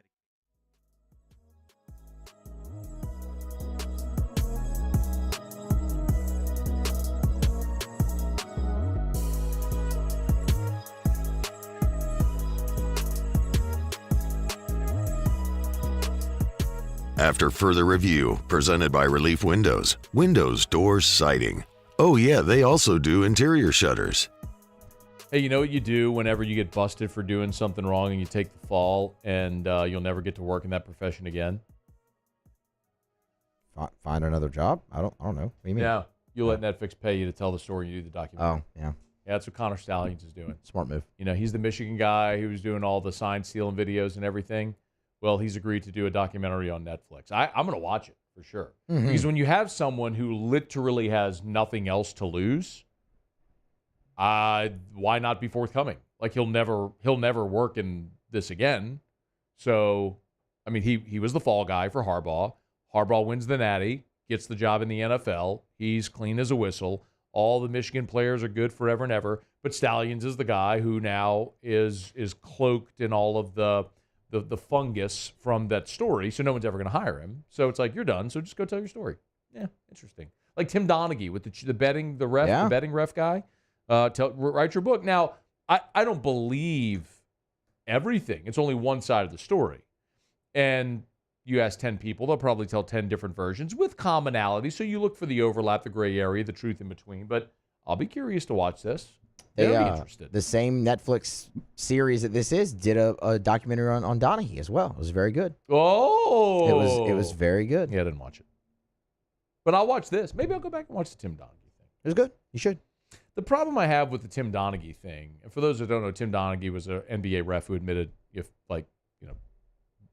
fixing games and stuff or influencing calls, whatever. You know what I'm talking about. Is that people hear that and they assume that everybody's fixing games. It's like, no, it's possible that you have the one rogue a-hole who decided to go rogue, and that's likely what happened. I have my opinions of Connor Stallions, and if you're trying to convince me that Jim Harbaugh was unaware of what was happening, I just fundamentally think that that's stupid. In the same way that of course, Bill Belichick knew about Spygate and Tom Brady was deflating footballs. I mean, of course they were, but who cares?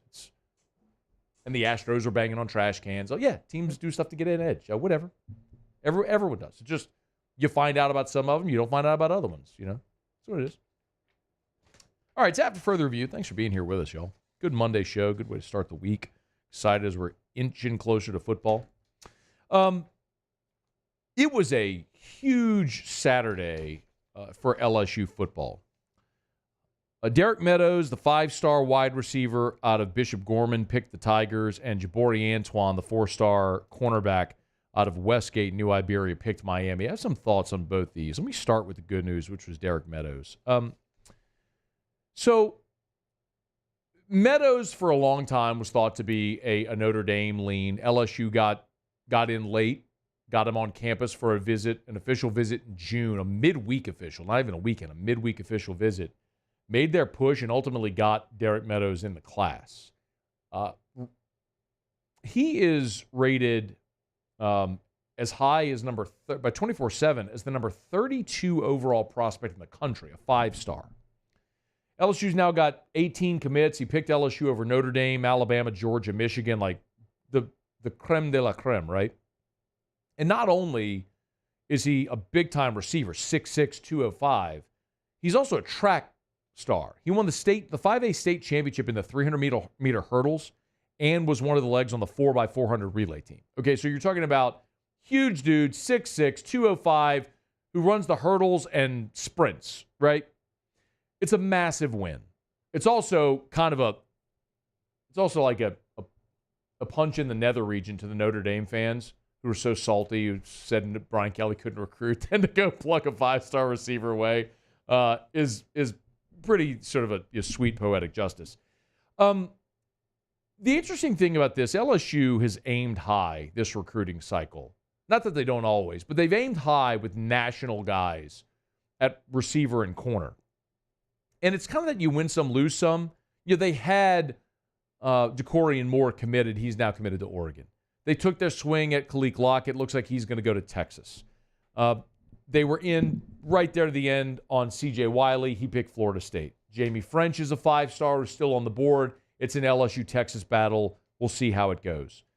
So French is the next one to watch, along with Philip Wright. Remember, Philip Wright's the kid out of Destrehan, small, speedy receiver, committed to Michigan, but LSU got in on him late. And the thought is that before this cycle is over, he's going to end up flipping to LSU. We'll see how it goes.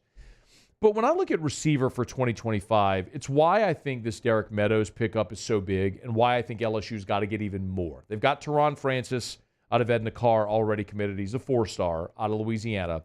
But they can't be done at receiver. And if they are done at receiver, then the portal is going to become massive for next year. Because, y'all, you're losing Chris Hilton, Kyron Lacey, very likely C.J. Daniels, Xavion Thomas, maybe Aaron Anderson as well.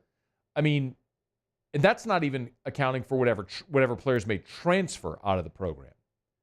Like, if you just look at what I just laid out for you, your top returners for 2025, Shelton Sampson, Kyle Parker, Kylan Billiot, Jelani Watkins. I mean, Sampson and Parker were very little used last year as freshmen, and Billiot and Watkins are going into their freshman year this year. So the point is, you have got to add numbers, and then you've got to add experience as well at receiver after the season. So maybe that's another reason why LSU could be even more appealing for receivers in this cycle, because LSU has pumped receivers into the NFL draft, and there are reps to be had in 2025 just looking at what you're going to lose after the 2024 season. So getting Derek Meadows, look, as much as it stung having Decorian Moore committed than losing him, it's softened by the fact that he didn't go to Texas in the SEC. He went to Oregon. You'll never see him unless you're in a playoff. But also getting a guy like Derek Meadows is huge, but you can't be done at receiver.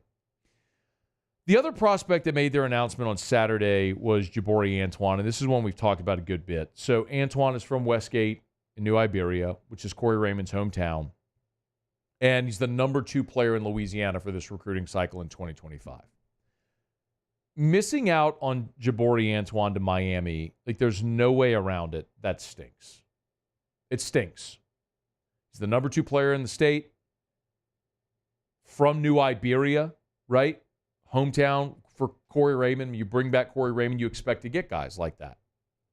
And LSU is kind of desperate for cornerbacks, not because they need numbers. Unlike receiver, they got numbers in the secondary, but they don't have his talent and experience. The good news, if you want the positive spin on Jabari Antoine going to Miami, just like we mentioned with DeCorey and Moore, it's not an SEC school. So you're not going to have to play him if he sticks with his Miami commitment. Similar to receiver, LSU keeps swinging big, right? You went after DJ Pickett, the number 1 cornerback in the country, and you got him. You threw your hat in the ring with Dorian Brew. He ultimately picked Oregon, another guy that's, another school outside of Louisiana. Here's, Jabari Antoine, who's going to Miami. So you've aimed high at some of the highest rated prospects in the country at that position. And you look at what could be next for LSU. I mean, the guy we talked about is Aiden Anding. And Aiden Anding is out of Ruston. He's thought to be a Texas lean. LSU got in the mix, and now there's a lot of thought that he's ultimately going to end up in the LSU class. He's a 3-star, and so a lot of people look and go, But remember what we talk about sometimes, it's not necessarily the star rating, it's who's offered you. And when you look at Aiden Anding, it's LSU, Texas, Miami, Arkansas, TCU. Like, he's got big-time offers and big-time interest. So that's probably one of those guys that as his senior year goes along, he's going to continue to rise up recruiting boards, and I wouldn't be surprised if he ends up a 4-star and one of the top corners, in the country. So we'll keep an eye on that. But Aiden Anding is the guy who's likely next on that list that we'll keep an eye on. But, there's one other thing, and there's no easy way for me to say this without it sounding like sour grapes. So I'm just going to say it. But sometimes there are prospects in the state that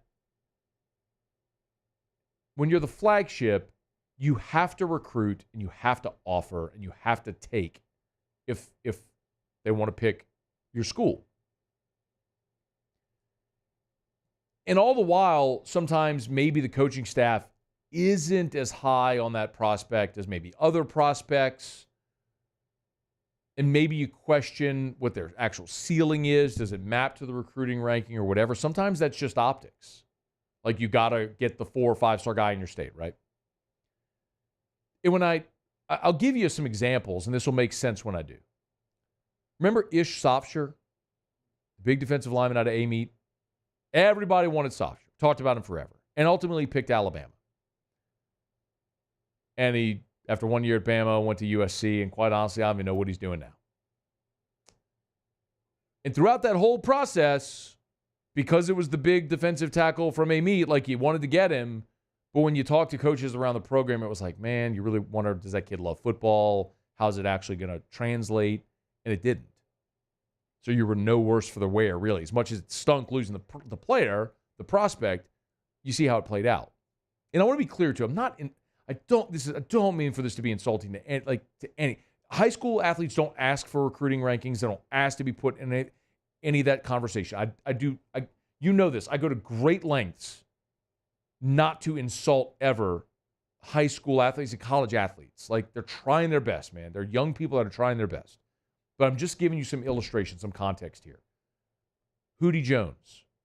Remember the 5 for 5 day back in the day? Everyone melted over the 5 for 5. You know the 2 you got? You missed on Tony Brown and Speedy Noyle and Gerald Willis. You know who you got? Leonard Fournette and Jamal Adams. It worked out. Well, remember the other safety you were recruiting was Hootie Jones. And Hootie Jones picked Alabama. And people were disappointed because the kid from Louisiana went to Alabama. You know who the staff really wanted? Jamal Adams. It worked out. Cardell Thomas was another. Big old dude. Was a big 320-pound guy going to playing against 1A kids at Southern Lab, was manhandling them, went to some of the elite camps, struggled, so you saw that star rating drop a little bit. But as a kid from Baton Rouge, you had to recruit. They took him, and he was a great kid. Like, he is a great kid. I don't mean anything by that. But I remember there were a lot of staff members at LSU who were pushing Ed Ogeron to take Osiris Torrance out of the Tangipahoa. It was Kentwood, and Osiris Torrance ended up going to ULL, then followed Napier to Florida, became a first-round, or maybe it was a second-round pick. He went to the Bills. I don't know if he was a first or second-round pick, but became an All-American, was a high draft pick, just starting in the NFL. Like, sometimes the star ratings, the recruiting services, sometimes they get it wrong. And I kind of get the feeling, and listen, I think LSU is going to continue recruiting Jabari Antoine to the end of the cycle. Like, they're going to, he's the top player in the state, like one of the top players in the state. Yes, you want him in your class. Of course you do. And it's at a position where you need an infusion of talent, of ability. But I kind of get the sense with Jabari Antoine that that's one of those where they feel like, okay, it stinks missing, but you got other options as well. And maybe a guy like Aiden Anding is someone they might actually like a little better. You love to have them both. You want options. You need better talent at that position. But I guess all this to say, like, let's just wait and see how this plays out. Because I have a feeling when we look back with hindsight, we might be okay. I mean, and of course, you're going to be okay because you got DJ Pickett. You got the best corner in the country. So we'll see how else LSU might supplement that class. All right, it's After Further Review. We're brought to you by Michelli Weighing and Measurement. Michelli.com, Michelli.com. Man, we're at the airport flying back from Dallas, SEC Media Days. Man, had all that luggage, had the big case with all the equipment in it, 73 pounds. You had to sit there and take the tripod out to make it get down below 70 pounds so we didn't get like another $100 surcharge on it. Anyway, you know who calibrates all those scales? Michelli. Michelli Weighing and Measurement. Michelli.com, Michelli.com. If you weigh or measure something, Michelli sells, services, and rents the products that you use to weigh and measure. And remember, they've got their mobile calibration lab as well. So if you have equipment that can't leave your facility or you don't want to leave your facility, no worries. Michelli can come to you. Check them out online, Michelli.com. More than 30 offices across a dozen different states, and they offer ISO 17025 accreditation. So check them out. It's Michelli Weighing and Measurement, Michelli.com, Michelli.com. All right, y'all, been a really good show, man. Appreciate you for being here with us. Sam Spiegelman was here last hour. If you missed that, you can catch it on demand, AFR On Demand, presented by Brett Golf. We did open the show talking about Javion Toviano and his arrest. You can catch that. Just favorite podcast app. Just search After Further Review, and you can get each hour of the show podcast individually. So if you'd rather listen to it that way, you could certainly do that. Talked about Rashid Shaheed's contract extension, Alvin Kamara's holdout, Saints camp storylines, tons of stuff all throughout the show today. We encourage you to go check it out on demand if you missed it. All right. It's After Further Review. Do we have a verdict? Are we no Otter locks this week? Yeah, that's what it sounds like for sure. And yeah. I saw a picture of Otter in Del Mar. Yeah. Was it Facebook or was it Twitter? I saw it on Twitter. Oh, now you got me second guessing. He was. No, it was Twitter. It was Twitter. I don't saw even know it if Otter plays around on Facebook. Yeah, I saw it on Twitter. It was Jimmy Ott in his element in Del Mar, surrounded by a group of people. He was wearing like a fedora or some funny little hat. There he is. There it is. Look at. I mean, this like what? Can you take this picture, put it on the 104.5 ESPN Twitter with caption this? Like, can we do that? I want to do that. Like, just screen grab it or just you can download the picture on your phone or something like that. I need a caption for this for the Ott Father. By the way, album cover right there, dude. That hat looks a little small, doesn't it? Maybe it's the camera angle. It could be the angle, yeah, but it does. It does. I like the glasses on the top of it too, though. Yeah. I don't know, man. And who are these other fellas in this photo? It's Otter's posse, dude. Otter's posse. It's just out his there posse. At Del Mar, watching horse racing in July. Why not? It's good to be the Otter. Look at him with a little seersucker suit. Yeah. You know, I got that from Haspel, a little Haspel suit, I bet. I bet that's a Haspel. Has to be. Got to be. I mean, what else would it be? Wouldn't. If it's anything else, it's a bad suit. Might be. All right. So no Otter locks this week. I'll remind you, it was just it was this trip to Del Mar 2 years ago, which wrecked one of the best gambling streaks ever, when the Otter was at about a 75% clip on Major League Baseball. In Fuego, crushing it. Goes to Del Mar, and it's like he forgot how to spell baseball. It's like he didn't even know what the sport was anymore. Just completely face-planted. So we'll see what the Otter got for us when he gets back from Del Mar next week. All right. Quick break. Come back. AFR.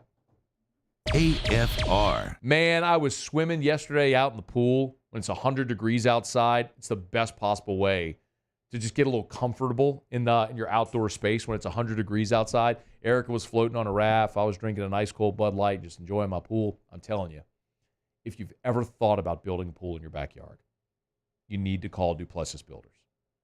Design and build your backyard paradise. You can go to a lot of different pool builders' websites, their social media, and see really pretty pictures. There's a lot of people can do pretty work.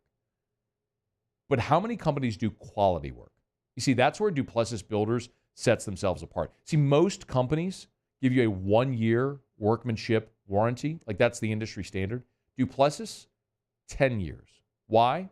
Because Derek Duplessis has an engineering background, and he uses that knowledge that he has as an engineer to build quality that will last.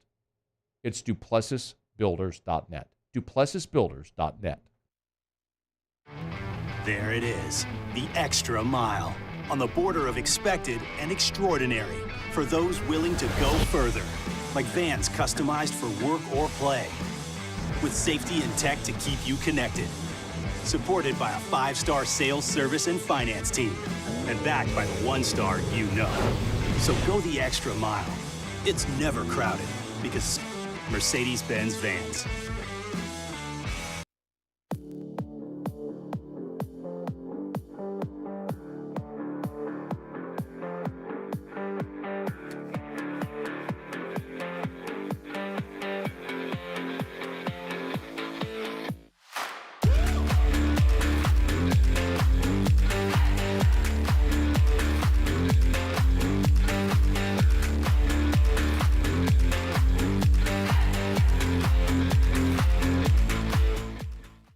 Gulf Coast Office Products is a nationally recognized Savin office equipment dealer based right here in Louisiana. Over 100 employees strong, Gulf Coast has the boots on the ground to support all vertical markets, from education, engineering, legal, and finance. With the latest in office technology, from desktop to production segment units, Gulf Coast and Savin have the perfect fit for you. Call 225-756-2644. That's 756-2644 for Gulf Coast Office Products. Jerry and Benny Payne began Central Plumbing Company out of their driveway in Tanglewood Subdivision. 50 years later and 4 generations down the road, we continue to serve Baton Rouge and the surrounding areas for all of their plumbing needs. Residential, commercial, industrial, or hospitality, Central Plumbing is here 24/7, 365. We want to thank our customers, family, and friends for 50 years of success. And looking forward to 50 more. Breck teamed up to reimagine your parks, and you imagined big. With your help, we went to work, creating 12 beautiful community parks across the parish. A family-sized water park, miles and miles of trails, and parks just for your dogs. There are more places to splash, to explore, to run wild, and even soar. You imagined, we delivered. Gold. Breck, your #1 park system in the nation. Electricity is all around us, and our families depend on it. Every day is sparked by the power of a cold drink or a warm meal, a movie night, and a comforting light at the end of a dark hallway. From sunrise to sunset, playtime to bedtime, our team is ready to take care of your electrical needs, even in the case of an after-hours emergency.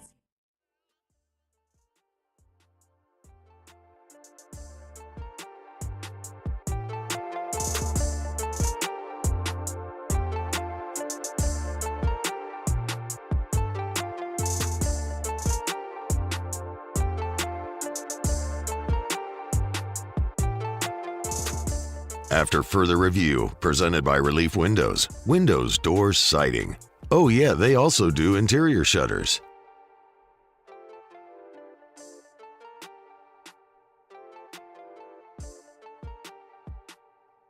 There's some new Vegas odds out for the SEC championship, actually for all of the conference championships.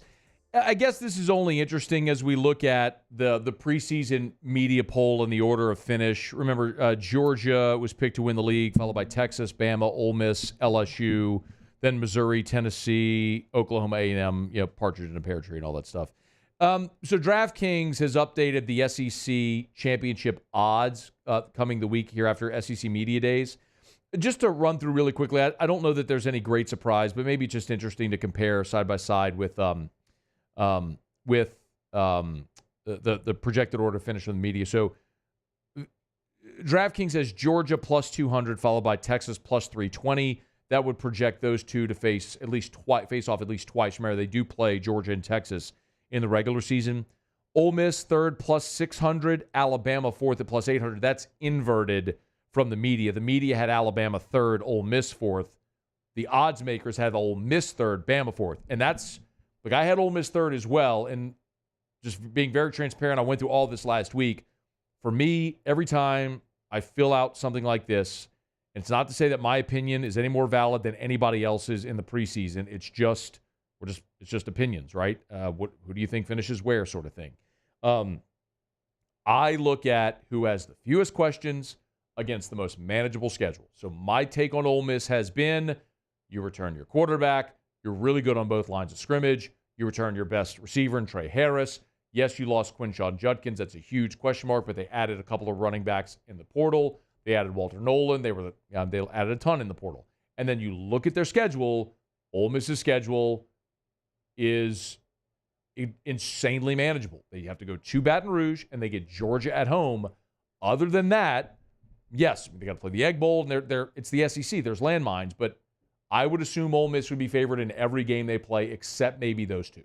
So yes, whereas Alabama has a much tougher road to hoe. I mean, they do have to play Georgia. They've got to play at LSU. They got to play at Tennessee, a non-conference game at Wisconsin. I mean, I think it's a tougher slate for Bama. So that's why I inverted. I actually had Bama 7th in my rankings, because I think they lose to LSU and Tennessee, so fall below at LSU 5, Tennessee 6, Bama 7. I think LSU and Tennessee have a head-to-head over Bama, which is why they finish ahead of them. Anyway, so again, DraftKings, Georgia, Texas, Ole Miss, Bama 4, LSU 5, which is where I had them, and honestly where they finished in the preseason media poll. So it's about where everybody has LSU, 5th in the conference. The media then went Missouri, Tennessee. Vegas went A&M, then Tennessee. So I do think Texas A&M is, coming out of media days, I thought my biggest takeaway is, the team we weren't talking enough about was Auburn. Because Auburn last year, I'm going to get to my point about A&M here in a second. Auburn last year went 6-6. And you could look at them and point and laugh, and I don't blame you. It's fun to look at them and point and laugh. But remember, they lost to New Mexico State, a game they had no business losing. And they had Bama on a 4th and goal from the 31. I mean, you don't wet the bed against New Mexico State, and you get a stop on 4th and 31. You're 8-4. They were a blink away from being an 8-4 football team with a win over Bama in year 1 under Hugh Freeze. I don't think Auburn's that far. And when you look at their schedule, I mean, they don't leave Auburn, Alabama until October. They play Alabama, A&M, Cal, New Mexico, Arkansas, Oklahoma. Then they go to Georgia. Now, they got to play at Georgia, at Missouri, at Kentucky, and at Bama. That's tough. And I'm not telling you going undefeated in those. I'm just telling you, even if you get one of those, I mean, a 9-3 year for Auburn feels doable. I mean, they got Vandy and ULM and a home game against A&M. It feels doable for Auburn. A&M, though, I think, has the potential to have a year 1 under Mike Elko like Brian Kelly had a year 1 in Baton Rouge, where you lost a ton. There's a ton of turnover on the roster, but you're settled at quarterback. LSU had Jaden Daniels, A&M has Connor Wigman. And the most important thing that Brian Kelly did coming in is the most important thing that Mike Elko is doing coming in, and that's changing the culture within the program. And because it's impossible to quantify intangibles. Like, I can look at adding a 1,000-yard running back and quantify how that improves your team. I can't quantify what Brian Kelly coming in and making his players accountable for meals and workouts and all that, what all that does. But you can see it translate on the field. It sounds like being at media days last week when A&M took their turn, talking to all the A&M people, that's been the biggest thing. Now, they're downplaying all the roster turnover and everything, and I think that's a problem. Even if you didn't lose a ton of starters, when you lose depth, that hurts because you have injuries and you need depth in the SEC. And I don't think A&M has great depth, and that's going to be ultimately their bugaboo. But their road conference games are Florida, Mississippi State, South Carolina, Auburn. It's manageable. And their home league games are Arkansas, Missouri, LSU, and then Texas. I'm not saying it's easy. Nothing's easy in the SEC. But it's manageable. And if the quarterback is as good as scouts seem to think he is, maybe that's a team that we might be underselling. If I'm looking at two teams that maybe could make some noise we're not expecting, I would say it's Auburn and Texas A&M. All right, it's after further review. We're brought to you by First South Farm Credit. FirstSouthLand.com. FirstSouthLand.com. If you're thinking of buying land, maybe you want that 20 acres up in St. Francisville or Zachary or Clinton, Covington, that 20 acres to build your family's dream home, First South Farm Credit can help you. There's a lot of people, farmers, of course, know First South Farm Credit. If you're in agriculture, you need 1,000 acres, everybody knows First South Farm Credit. But what you may not know is if you need that recreational property, you're looking to buy that hunting property, you want that land, like so many people in New Orleans, big shout out 504, so many people in New Orleans are having families and moving to the North Shore. Well, let's say you want 100 acres in Tangipahoa. They've got an office in a meet. So you can build that home of your dreams and commute into the city. First South Farm Credit can help. If you're thinking of buying land, your first call should be to First South Farm Credit. Your first option is First South Farm Credit. Visit FirstSouthLand.com. That's FirstSouthLand.com. One more time, FirstSouthLand.com for First South Farm Credit. All right, y'all, it's after further review. Hey, in lieu of AutoLock, since we don't have AutoLocks, we can revert to Ask Us, which is something we did a long time ago, which has sort of then morphed into a lot of different things. I know OTB does Ask the Bench. We did Handoff Hester, if you remember when Hester did his 6 to 8 show at the end. But anyway, if you got questions you want to fire away from me, Paulie, or Muse, you could do it. We got Kibi as well in here, our interns. If you want to ask Kibi a question, you can. Fire away. Email us, matt@1045espn.com. You can tweet us at Matt Moscona, or you could jump in the Bayou Forward YouTube chat on the Watch 1045 ESPN YouTube channel, or you can text 225-396-4400, 396-4400, 396-4400. We'll do a little Ask Us and what we learned to wrap up a busy Monday edition of AFR presented by Relief Windows. Stick around. AFR. Man, I love telling you about Clegg's Nursery. Just got through the weekend. It was a rainy weekend. Might even have some more rain, but this is a great time. Give a little TLC to your outdoor area, and Clegg's can help. I tell you all the time about their full greenhouses, flowers and plants and trees and shrubs, and if you need mulch or soil, bag or bulk, they got it. But remember, at Clegg's Nursery, they also have accessories, and they can help you keep those critters away so you can enjoy your outdoor area. You got mosquitoes? They've got the mosquito eradicator that I tell you about all the time. It's easy. It's the size of a track baton. You pop off the top. There's granules in there. You fill the water up to the fill line, shake it up, hang it on your property line. You're done with mosquitoes 90 days at a time. I'm telling you, it is incredible. We have a pool and water behind our house, and we do not have a mosquito problem. That's the only product we use.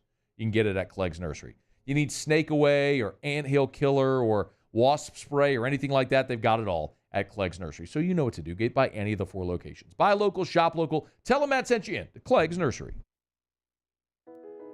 I've been doing business with Luba for 25 years. They're dependable, trustworthy. It's just the attention to detail with our clients.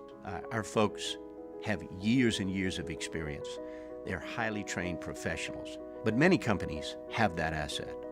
What I'd like to think makes Luba a bit different is that we use those talents in a way that truly is dedicated to serving the needs of the folks who depend on us. Bayou Chrysler Dodge Jeep Ram is taking $20,000 off new 23 Ram 1500 trucks. We're open for business in our beautiful new showroom and taking $20,000 off the powerful Ram truck. All new Bayou vehicles come with a 7-year, 100,000-mile warranty. The crew at Bayou Automotive is going to do right by you.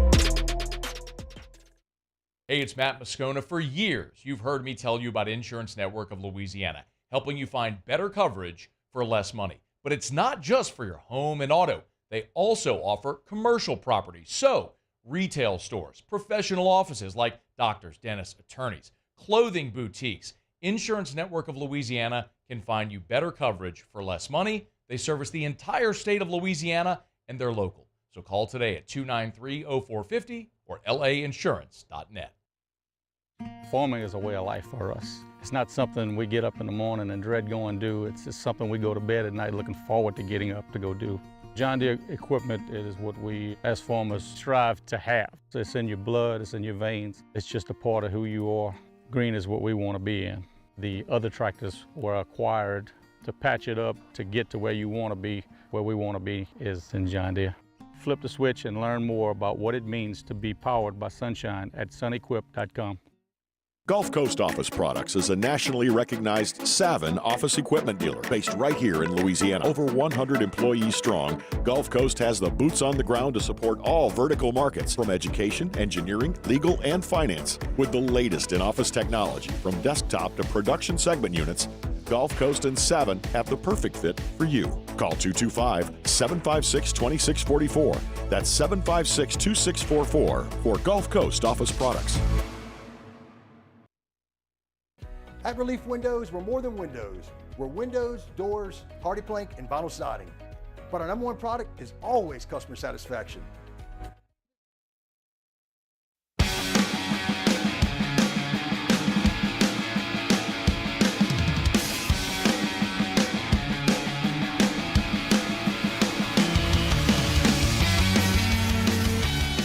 After further review, presented by Relief Windows, windows, doors, siding.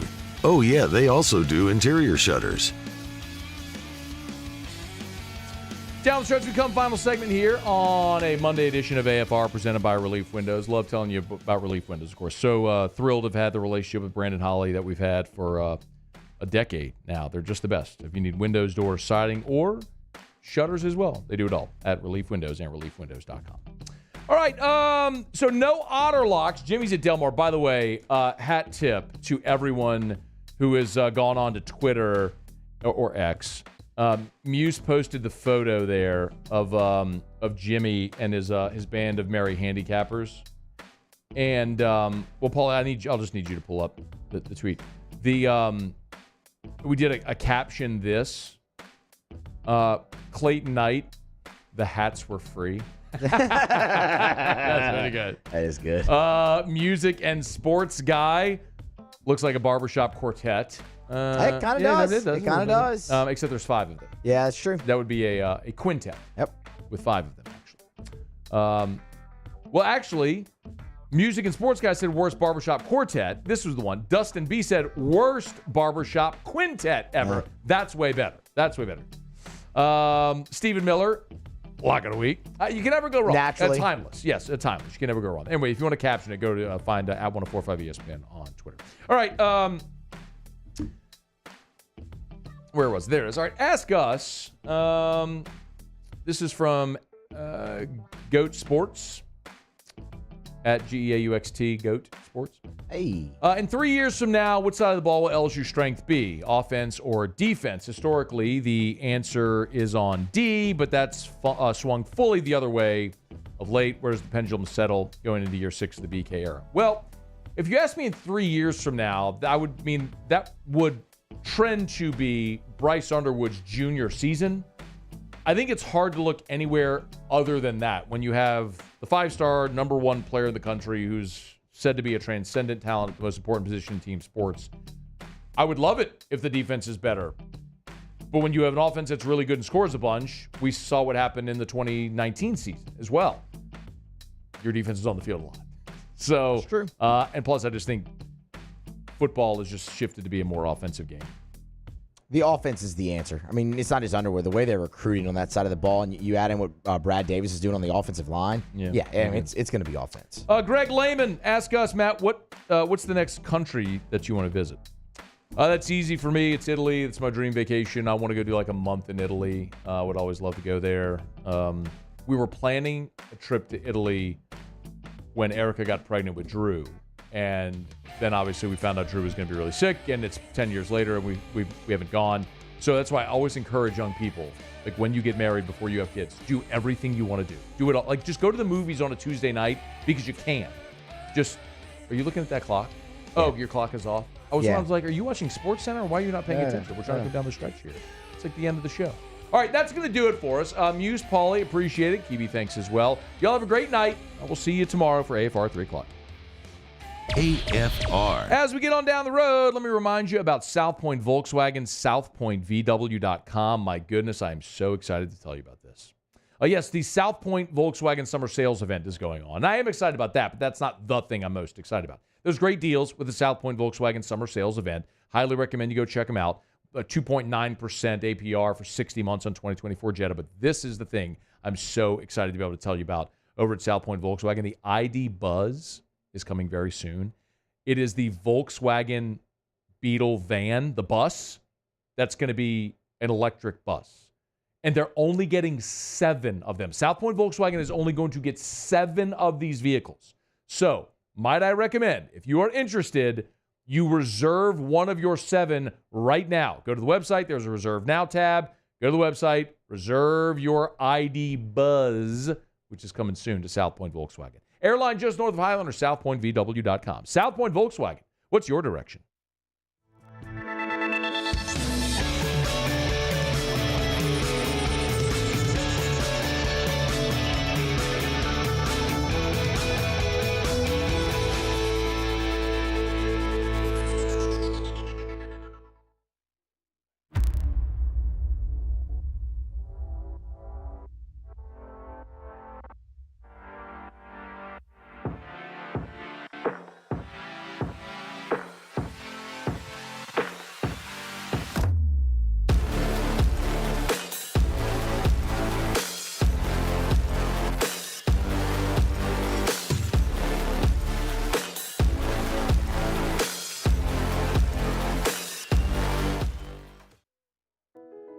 I've been doing business with Luba for 25 years. They're dependable, trustworthy. It's just the attention to detail with our clients.